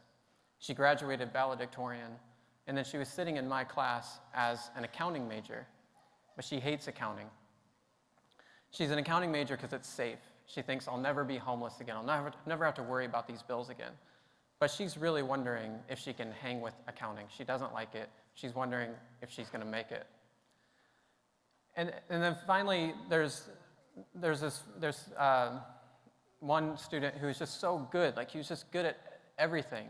And I just thought he had it made. You know, he really seemed to like know what he was up to, and he got great grades. He's really active in class. And then he stops by one day and he says, you know, I'm thinking about dropping out of school. And it turned out that he maybe didn't know exactly who he was or what he was going to do, and he certainly didn't know if he was going to make it. There's like these big questions that are a real big part of our lives today. All of us have to constantly wrestle with these questions. And then we're bombarded by media that tells us that the answers are easy. It's like you can just open a Coke and open happiness, or you can just go to Starbucks and find community, or you can just buy stuff and show people who you are. But the reality is that these questions are a lot harder than that. And what I want to present to you today is that the answers to these questions might not be what you think, and the questions themselves might not be what you think. And one of the ways that we can get outside of our own culture and our own questions is to go someplace else and really think about the world from a different worldview. And so I want to take you to New Guinea just briefly to point out that our most basic assumptions are embedded in the basic elements of our everyday lives, like our language, our routines, and our habits. And that you can actually, once you see this, you have a chance to change them. So this is what life looks like in New Guinea. I lived there off and on for about 8 years. And we'd just sit around the little fire and talk, and we'd go outside and go to the garden, and we'd go hunting and things like that. It was just a really nice life. And every morning, there was this guy that would walk by the front of the house, and he would say, Nelly Yongbip Katobani. And I didn't speak the language, so I was trying to learn the language, so I would key into these things, and I heard this Nelly Yongbip Katobani over and over again. So I asked my friend, what's this mean, Nelly Yongbip Katobani? And he says, oh, that means I'm going to the garden. I was like so excited, this is great, you know? So I started getting out my pen and notebook and trying to crack the code of this language that nobody had ever written down before. And so I said, well, how would you say he is going to the garden? He said, Eli Yongbi Katobana. And I thought, oh, this is great. You know, it's like a beginning and ending is changing, the E and the A at the end. Okay, I'm cracking this thing. And I said, how would you say she is going to the garden? And he said, Uli Yongbi Katobanu. And I was like, okay, now I got it. And I said, okay, so how would you say you are going to the garden? And he says, Nelly Yongbi Katobana, meaning like I'm going to the garden. I say, no. Like, how would you say you are going to the garden? You are going to the garden. He says, Nelly Kutobana. He keeps saying, like, I'm going to the garden. And then I say, no, you are going to the garden. He says, no, I'm staying right here. You're still very confused. And then, then one day this guy, the same guy, was going the other direction. And he comes by the house and he says, Nelly Yongbi Combat Bunny. And I thought, okay, what's this now? And it turned out that if you look around this landscape here, you can see top means you're going down the hill, met means you're going up the hill. And then there's all these other words as well that can sneak in there. And you have to say this word, like you have to say exactly which direction you're going every time you answer this. And this is a common greeting. So it's sort of like when we say, what's up? And you say, oh, not much. What's up with you? They would say, where are you going? Sort of like, what's up? And you say, oh, I'm standing in the south-southwest direction. How are you doing? And he says, oh, I'm standing in the north-northeast direction. How are you? And that means, though, that every time you have a greeting, you actually have to know exactly which direction you're facing. And because they have to know exactly which direction they're facing just to perform this very basic task, it turns out that they have what's called dead reckoning. They always know exactly which way they're facing. And in fact, people who speak languages like this, we've taken them and spun them around on chairs in blank rooms, and you stop them after like 20 rotations, and they still know exactly which way they're facing. It's astonishing ability. And this is all built in because of their language and routines and habits and so on. And so this then can maybe help us think about these big questions like, who am I? For example, we have a lot of language and routines and habits built into looking at this question as well. So for example, if you look at the real subtle pieces of language, like even whether you say like, I have something, I do something, or I am something. For example, if you look at Spanish, you say, I have hunger. But in English, you say, I am hungry. And this is not that interesting of a difference, right? It has to do with food. But when you think about love, it gets more interesting. Like we often talk about falling in love. Now, what does it mean if you go through life constantly thinking about love as something you fall into? That's very different than going through life and thinking about love as a collaborative work of art, something that you constantly create, something you constantly work on. And it makes a difference to have different metaphors in your life and to be aware of the metaphors that you're using. You can do the same thing with the self. Like a lot of us are thinking about finding ourselves, right? Now, is the self really something you go out and find? Is it a thing? Is it something that you are? Or is it something that you do? Is it something that you create? And the metaphor that you use when you think about finding yourself or creating yourself will make a difference in how you think about your life. Now, there's also a lot of routines and habits that we get into, and you guys have been in school for a very long time, and there's a lot of messages and assumptions that are built into school, like grades. And so, if you get a lot of D's and F's, you might sort of feel bad about yourself, and you might feel kind of disenfranchised. But if you get A's and B's, maybe you're kind of happy, much more happier if you're getting the A's. But these definitions that come to us from the outside that are telling you that you're good at this or bad at that and so on, these things can have a big effect on us even when we don't think they do. So there was a study at Stanford by Carol Dweck, for example, in which they took the GRE, which is it's like the ACT to go into graduate school. And they took the GRE and they gave it to a big room of students, and it's just the math section. And they said, now you may have heard that when people take the math GRE, men tend to score better than women. And this is true. So men tend to score better than women on the GRE. But what they did was they said, well, we want you to know that we've actually altered the exam so that to take that bias out. And sure enough, the bias went away. Men and women scored the same on the exam. But the trick was they had not actually changed the exam. All they did was tell the students that they had. And so all these students who were in the room who maybe had this little voice in their head that says, I'm not a math person, no longer had that voice because they were told the bias had been taken away. And this is a problem that we know of as stereotype threat. Like we all take in these messages about who we are from the outside world.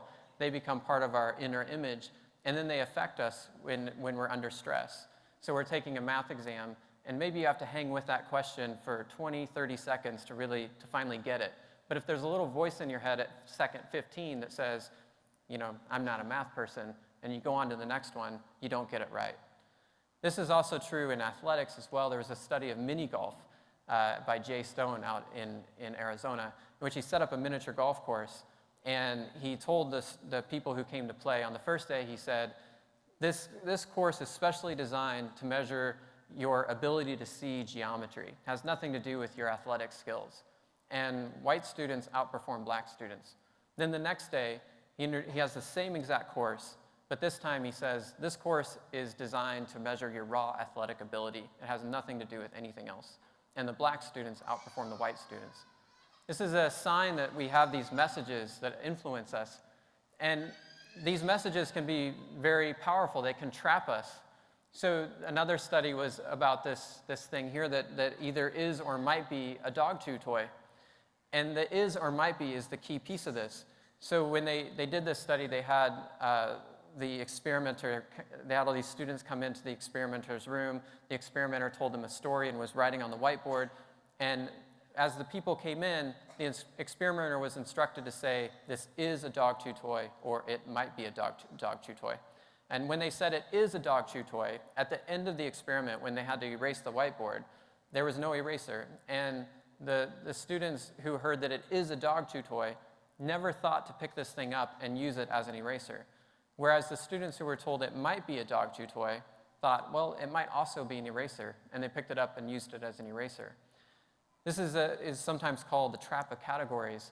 Like, for example, if I came to your door and I offered you $10,000 for a 3x7 slab of wood, would you have a slab of wood for me?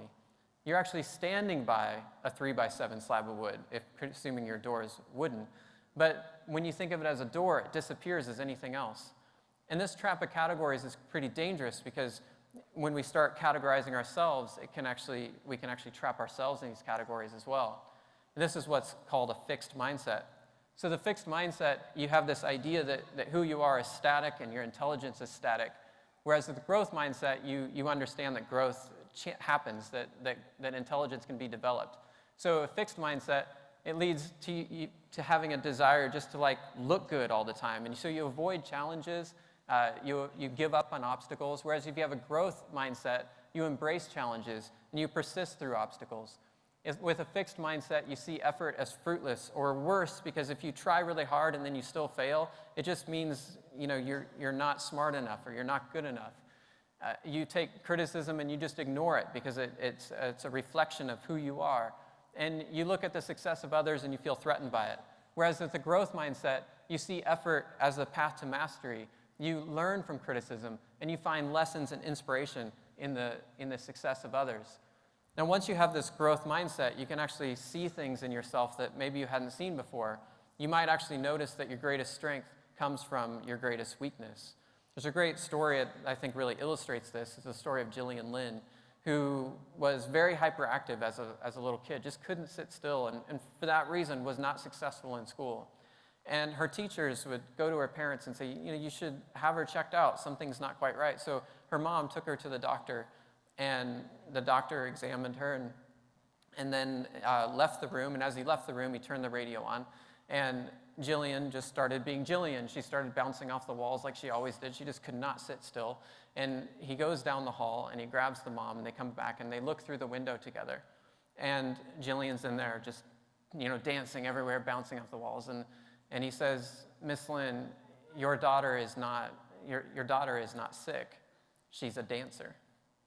And her mom enrolled her in dance school, and she went on to be one of the greatest choreographers of all time. She choreographed Cats and several other Broadway musicals that we all know and love today. And what happened there is that she had this weakness, right? A weakness that she couldn't sit still. It turned out that was a great strength. And I think there's a problem in our language here, that we think of strengths as opposed to weaknesses. But in fact, in many cases, our greatest strengths will come from our weakness. Your greatest weakness is something that you work really hard on, and you're the only one who works that hard on that thing. And because you work so hard on that thing, you become stronger in that area. Or you faced an adversity or some problem in your life that nobody else had to face, and because you faced it, you have strength in that area. And so I don't like to think of these things as opposites, but as the same thing. And so I just invented this word for myself, strengthness. And this is another joy of sort of studying other cultures and understanding that that words are different around the world is that you start to realize that you can invent your own words. And this is what I think of as word weaving. And as Neil Postman says, word weavers are world makers. As you invent new words, the whole world starts to change, and you actually see the world differently. So let's look then at the second question, what am I going to do? And a lot of times when you hear this question, it comes down to finding your passion. But I'm going to ask you to actually stop trying to find your passion, because you don't have one. What I mean by that, I know that sounds kind of crass and cruel, but think about this word. So we talk about finding your passion, right? So people ask you, what is your passion? And there's this phrase, finding your passion, and people talk about it all the time. But really, is there only one? Like, if you really stop and think about it, do you just have one passion? And is passion really an it at all? Like, can you find it somewhere? Can you show me a passion? Is it something you find? If it's not an it, can it be something you find? Or is it something you do? And I'd like to think of it as something you do. Like, and I'm really struck, especially by one of my students, Nate Bozarth, who left K-State, graduated from K-State, and he went out in the world, and he just, couldn't really find his place. And so he ended up working at a coffee shop. But what was cool about this is that Nate was really good at being passionate. Maybe he didn't find his passion, but he was really good at being passionate. And so he became super passionate about working in a coffee shop. And he became one of the region's best coffee brewers in the region. He went to big competitions and ultimately made it to nationals in coffee brewing. I mean, he's just really passionate. And then in the meantime, this ability to be passionate paid off. He made connections with other people, including a filmmaker, and he recently received a $1 million grant from KCPT to produce a project about the American dream. So finally then, I'd say, from Nate's own perspective, is this idea that simply we have to stop trying to find your passion and then simply be passionate. So then we come to the third question, am I going to make it? And I'm going to turn to one of my best teachers, one of my favorite teachers for this. And my favorite teacher is George. This is my son, George. And, sorry, this is George going downstairs. And as you can see, there's nobody telling George, like, sorry, George, you're not a stairs person. And because of that, he just takes it with such joy. He just keeps falling and falling. I have 59 of these. I'm going to keep playing them, but we'll come back to it. That's different than how we face our life, right? We're constantly faced with this sense of the grades, and we have to make the grade, and then there's this mountain to climb, and there's always just something at the top of that mountain that people keep saying is worth it, and we got to get to that thing. And it's usually an A, right? Or it's getting into college or whatever it might be. And I want to offer you a different way of thinking about this. So when you start climbing this mountain, you might find that you lag behind. And if you're in school, sometimes they'll actually give you a label for that, like you're an F or you're a D minus. But I want to give you a different way of thinking about this. Instead of thinking about an F or D minus, think about it instead as not yet. And when you think about it as not yet, you don't have to look at the people ahead of you with resentment as if they're, and think that they're better than you. You're just on your way. And you might find that people actually start reaching out and helping you out. And then once you start to take this new mindset that it's all about growth and change, and you're always changing, and your weakness is as good as your strength, and it sometimes becomes your strength, you start to realize that you can work together to climb this mountain. You start to celebrate together, and you will struggle together because, of course, it's hard to get someplace that's really worth going. But eventually, you get together, you celebrate the success of each other, and you hit your stride, and you make it to the top.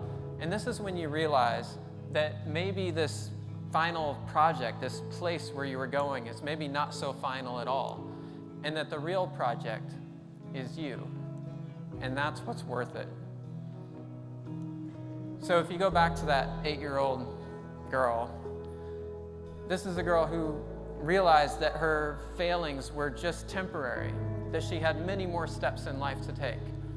She completely turned her life around in college. She was an honors student and recently graduated with honors from Kansas State and is now at one of the most prestigious graduate schools in the world. That student who was an accounting major switched her major. She just recently graduated in social work, and she wants to help others who have struggled through life just like her. And that student who was thinking about dropping out, well, he actually did drop out. And he decided that he would ride his bike south. He bought a bike, started riding south through Oklahoma, through Mexico, down into South America. He lived with the Mayan family for several months, and then lived in Colombia for another 7 months. At the end of this, he had a pretty good sense of who he was and what he wanted to do. He wrote a few essays about it, and he ended up winning the Marshall Scholarship, one of the most prestigious scholarships in the world.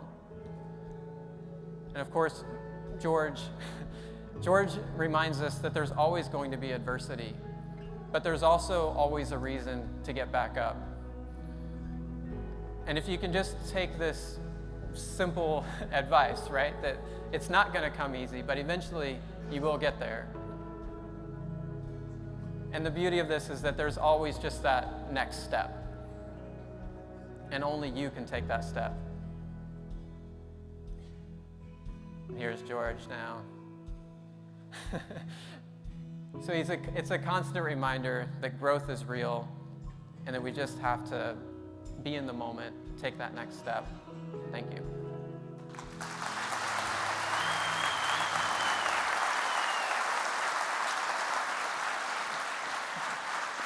Let's try it.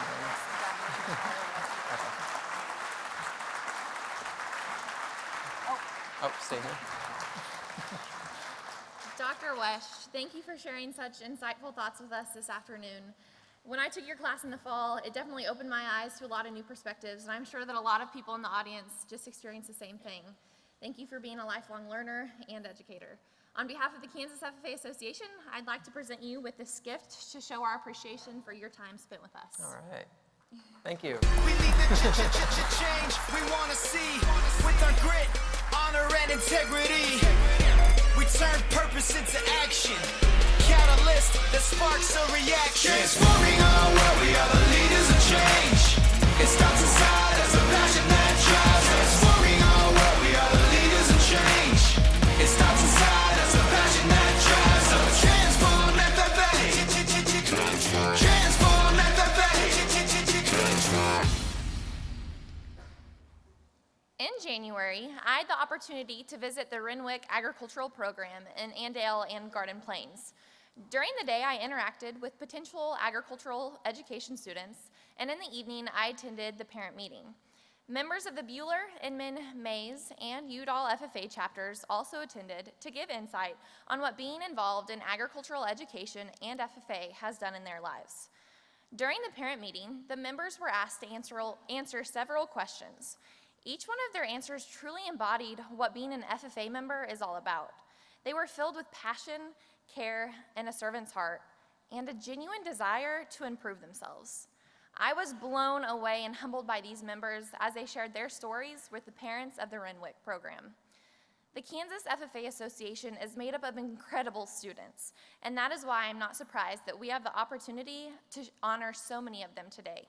The individuals who will be recognized next have exhibited their community involvement, academic success, and future plans as they have applied for the FFA Alumni Scholarship, the Washington Leadership Conference Scholarships, the Ford Scholarship, the Orslin Scholarship, the STAR Scholarship, and the National FFA Scholarships.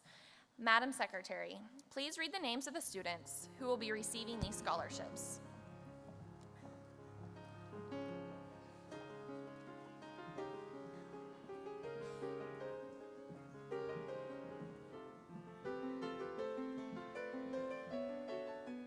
The Kansas FFA alumni provides numerous scholarships to help students attend the Washington Leadership Conference in Washington, D.C.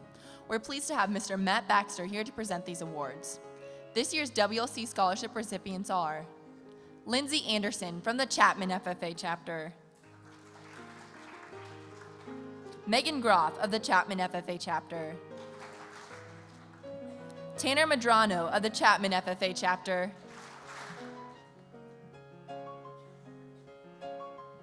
Jamie Rock of the Chapman FFA chapter. From the Clay Center FFA chapter, Hannah Whiteley. From the Girard FFA chapter, Jessica Burns. From the Republic County FFA chapter, Lysandra Arend. Amanda Baxa.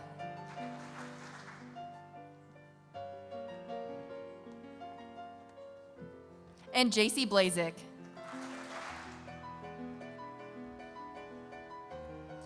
From the Spring Hill FFA chapter, Michael Dowd. From the Stockton FFA chapter, Tierney Kester. Trey Kuhlman. From the Washington County FFA chapter, Skylar Zinger.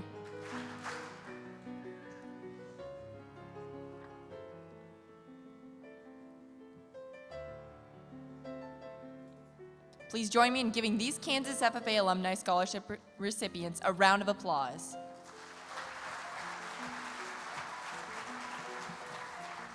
Our next scholarship award area is sponsored by the Caston family. The winner of this scholarship will receive funds to attend the Washington Leadership Conference. Please join me in congratulating Catherine Vaught from the Meridazine FFA chapter.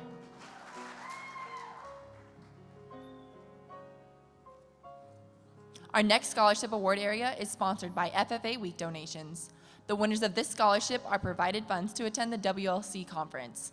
The winners of this year's FFA Week scholarships are Emma Smith of the Clay Center FFA chapter. From the McLouth FFA chapter, Sydney Murr. And Grace Ost of the Prairie View FFA chapter. Join me in congratulating these scholarship recipients.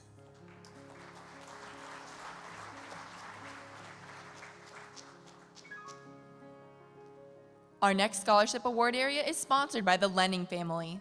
The winners of this scholarship are provided funds to attend the Washington Leadership Conference. The winners of this scholarship are Aubrey Sorrell from the Labette County FFA chapter, Brooklyn Jansen of the Meridazine Valley FFA chapter, and Kenzie McAtee of the Prairie View FFA chapter. Please help me in congratulating these scholarship recipients.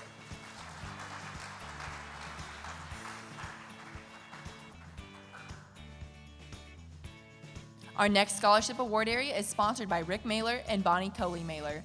The winners of this scholarship are provided funds to attend the Washington Leadership Conference. The winners of this scholarship are Zoe Ald of the Clay Center FFA chapter. Also from the Clay Center FFA chapter, Katie Sleichter.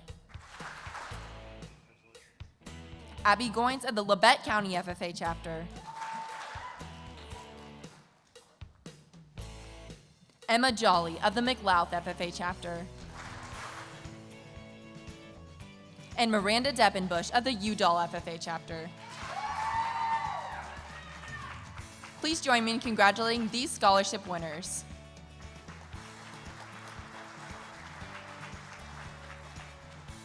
Our next award area is sponsored by the Midwest Ford Dealers. The winners of this scholarship are provided funds to attend the Washington Leadership Conference.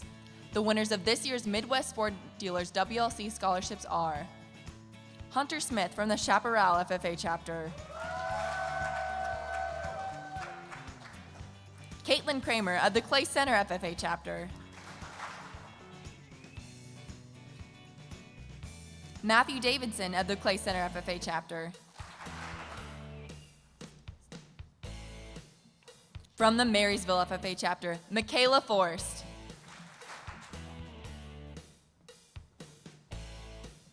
and Kayla Glore. Please help me congratulate these Midwest Ford WLC scholarship recipients.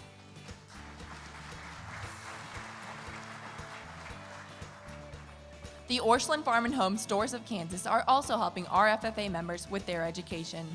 Orscheln's is sponsoring 8 scholarships for graduating seniors based on scholastic achievement, FFA activities, and SAE development. The winners of the Orscheln Farm and Home Stores of Kansas scholarships are Michaela Musselman of the Clay Center FFA chapter,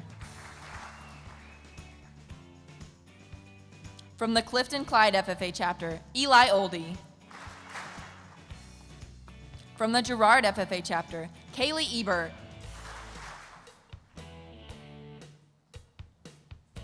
And Sydney Gottlieb. From the Marion Florence FFA chapter, Aiden Carnes. From the Sabetha FFA chapter, Michaela Dieters. Levi Gabi of the Washington County FFA chapter. And Jenna Henneberg of the Washington County FFA chapter. Please join me in congratulating these Orscheln Farm and Home Stores of Kansas scholarship recipients.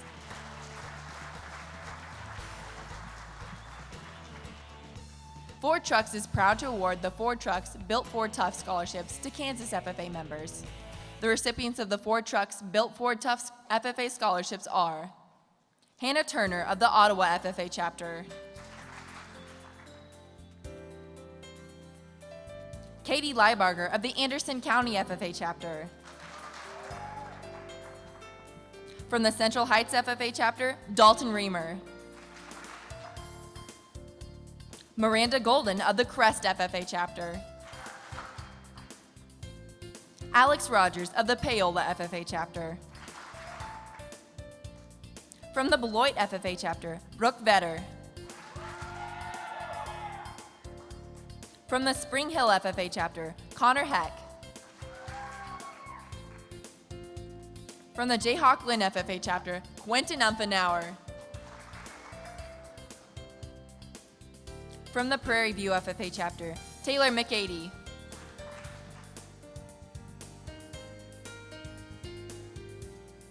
Dustin Wilson of the Abilene FFA chapter,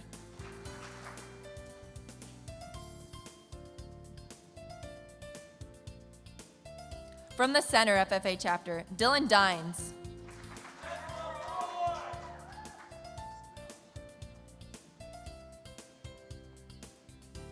from the Chapman FFA chapter, Natalie Harris,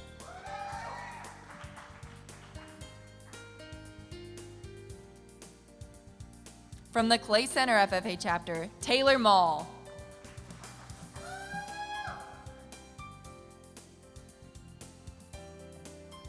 from the West Elk FFA chapter, Rachel Beller,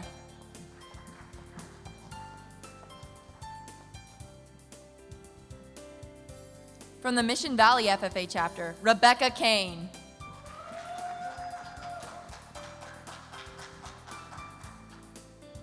Jesse Fairbanks of the Onega FFA chapter, Andrea Chestnut of the Clay Center FFA chapter, Kyle Tollefson of the Hiawatha FFA chapter, Abigail Pence of the Winfield FFA chapter, from the El Saline FFA chapter, Morgan Davenport,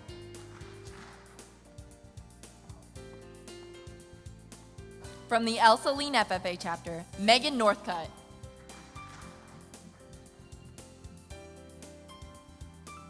Lane Sanders of the Minneapolis FFA chapter,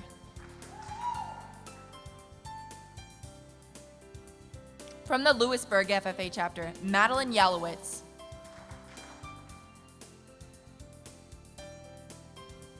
from the Haven FFA chapter, Scott Schmidt, from the Bueller FFA chapter, Garrett Boger,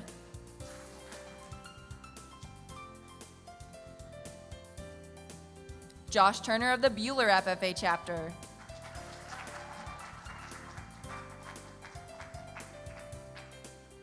Cordell Wagoner of the Haven FFA chapter, Andrea Van Devermoor of the Inman FFA chapter, from the Columbus FFA chapter, Caitlin Davis, from the Kingman FFA chapter, Caitlin Harbit,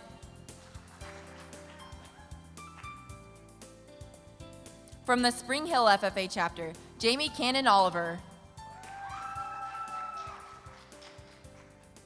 from the Cherryville FFA chapter, Allison Bryant, From the Cherryville FFA chapter, Tyler Sale. Caitlin Eichelberry of the Arkansas City FFA chapter. From Centralia FFA chapter is Nate Steinloggy. From the Hoxie FFA chapter is Skylar Denio. Chase Rieger of the Iola FFA chapter. From the Marmaton Valley FFA chapter, Kyla Drake. From the Republic County FFA chapter, Madison Scott. From the Cheyenne FFA chapter, Thomas Frisbee.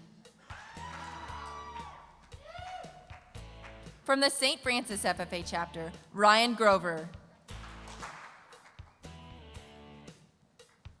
And from the Girard FFA chapter, Kaylee Egbert.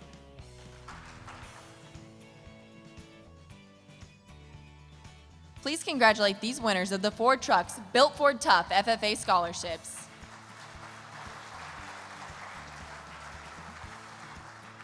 Finally, the National FFA Foundation is continuing to reward academic excellence and encourage post-secondary education through their scholarship program, with total national scholarship dollars totaling more than $2.7 million.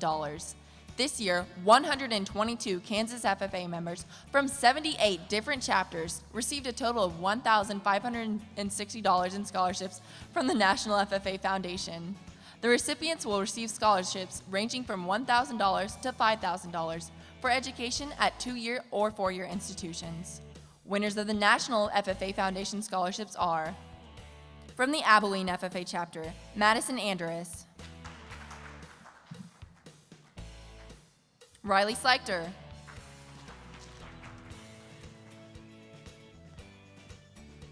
from the Axel FFA chapter, Oliver Schmitz, from the Blue Valley FFA chapter, Ryan Ewell, and Caitlin McLean.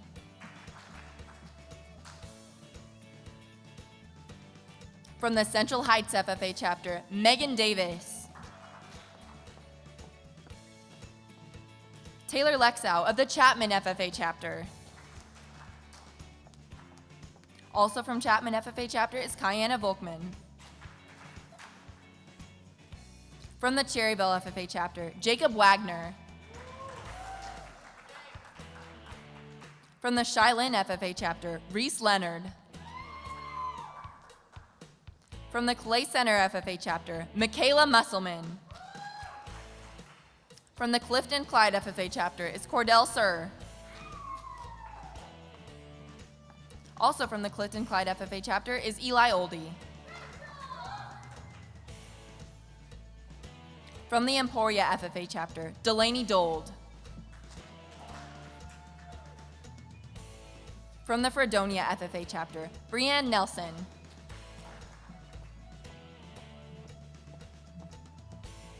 From the Eureka FFA chapter is Haley Bolinger.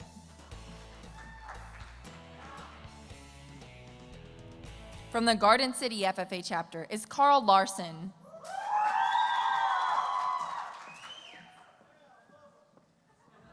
From the Girard FFA chapter, Caden Belcher.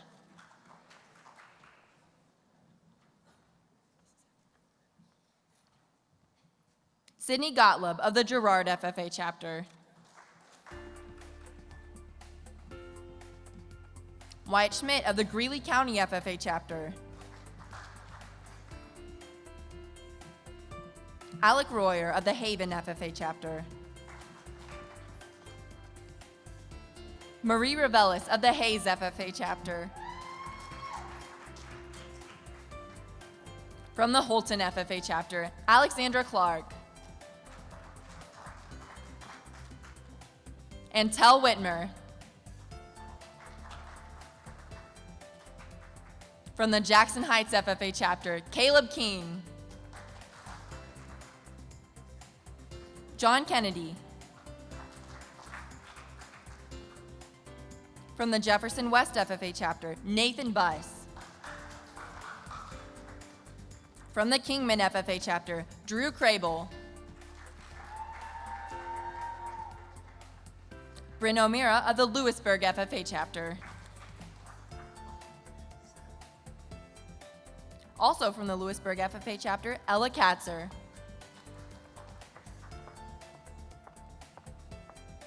From the Marion Florence FFA chapter, Aiden Carnes. From the Marysville FFA chapter, Jim Borgerding. And Megan Hill.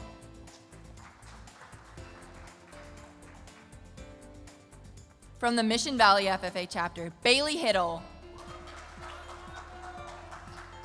Shay Dewar of the Onega FFA chapter. Maggie Ravel of the Onega FFA chapter. From the Ottawa FFA chapter, Zach Carnes.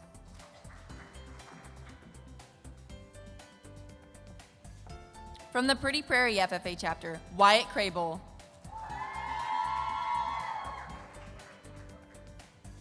Also from Pretty Prairie is Sarah Slokow.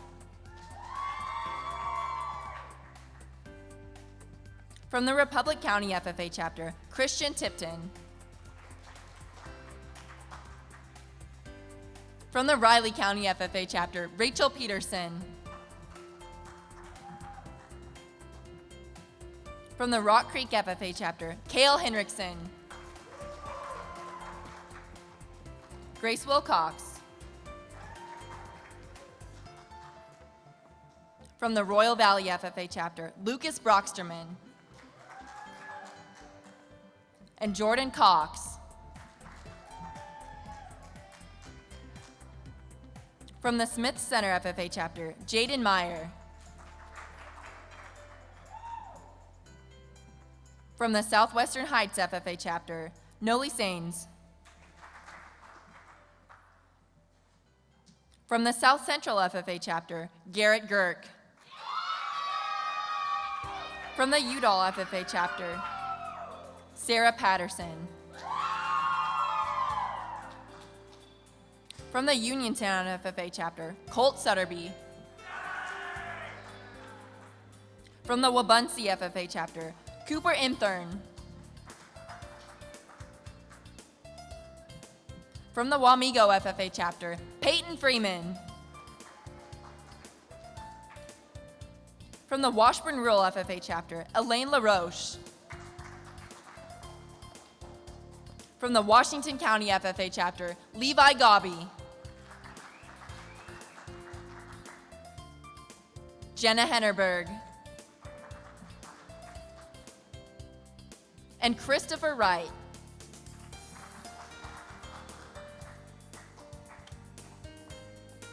From the Winfield chapter is Audrey Bailey. Please congratulate the winners of the National FFA Foundation scholarships.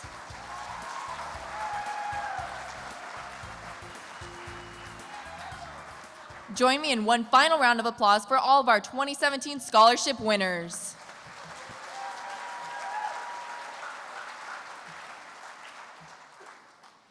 Congratulations to all of the recipients. Their courage in investing to further their education is something to be celebrated. Good luck to all of the recipients. One of my favorite pastimes on the farm is to hop on our gator to go check cows and catch the sunset in my family's pastures. Our family gator serves as a tool, a piece of many memories, and a way that we are able to do many things on our farm.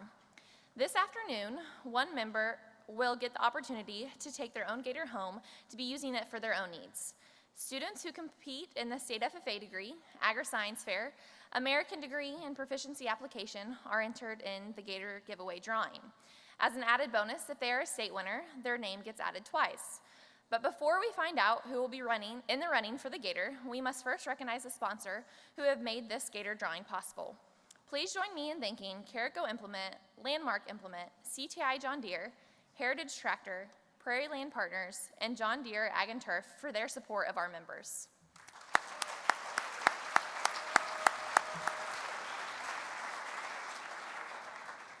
I will now draw the names of 10 members who are the finalists for the Gator giveaway.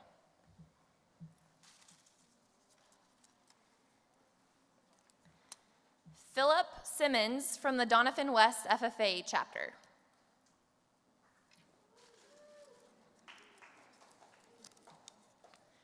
Jacqueline Zinger from the Washington County FFA chapter.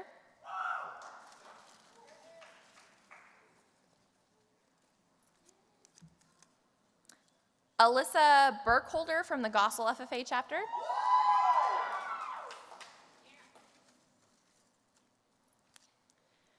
Brantley Cluck from the Doniphan West FFA chapter.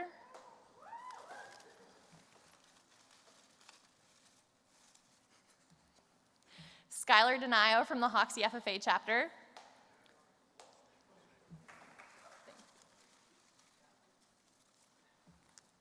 Delaney Pospichel from the Russell FFA chapter.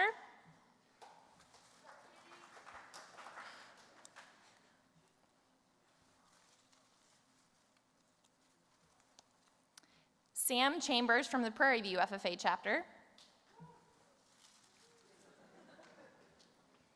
Chevelle Merck from the Valley Heights FFA chapter.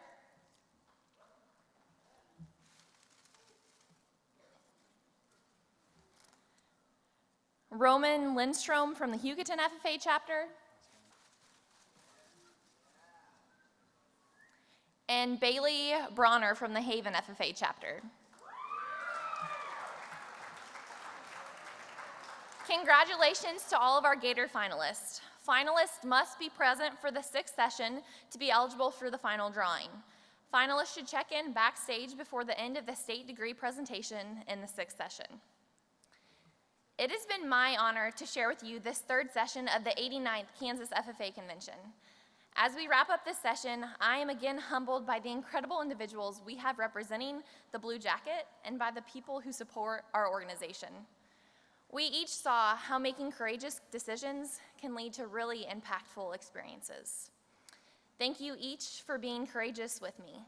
It is now my privilege to call upon our chair, Elizabeth Meyer, to assume the duties of the chair.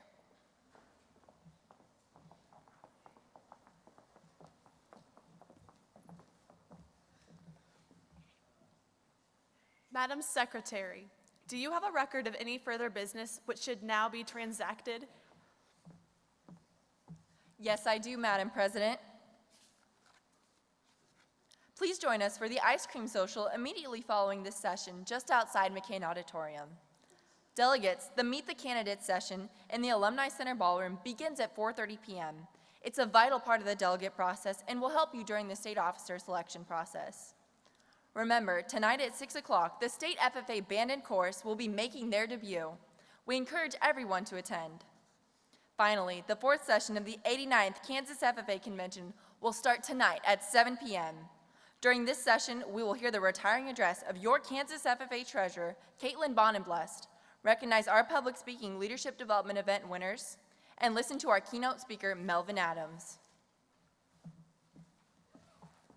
Thank you. Does any member know of any new or unfinished business which should properly come before this session? We are about to adjourn the 3rd general session of the 89th Kansas FFA Convention. As we mingle with others, let us be diligent in labor, just in our dealings, courteous to everyone, and above all, honest and fair in the game of life. Fellow members and guests, join me in a salute to our flag. I pledge allegiance to the flag of the United States of America and to the republic for which it stands, one nation under God, indivisible, with liberty and justice for all. I now declare this session adjourned. We lead the change we want to see with our grit, honor, and integrity. We turn purpose into action, catalyst that sparks a reaction. Transforming our world, we are the leaders of change. It starts inside as a passion that drives. Transforming our world, we are the leaders of change. It starts inside as a passion that drives. So transform FFA. Transform FFA.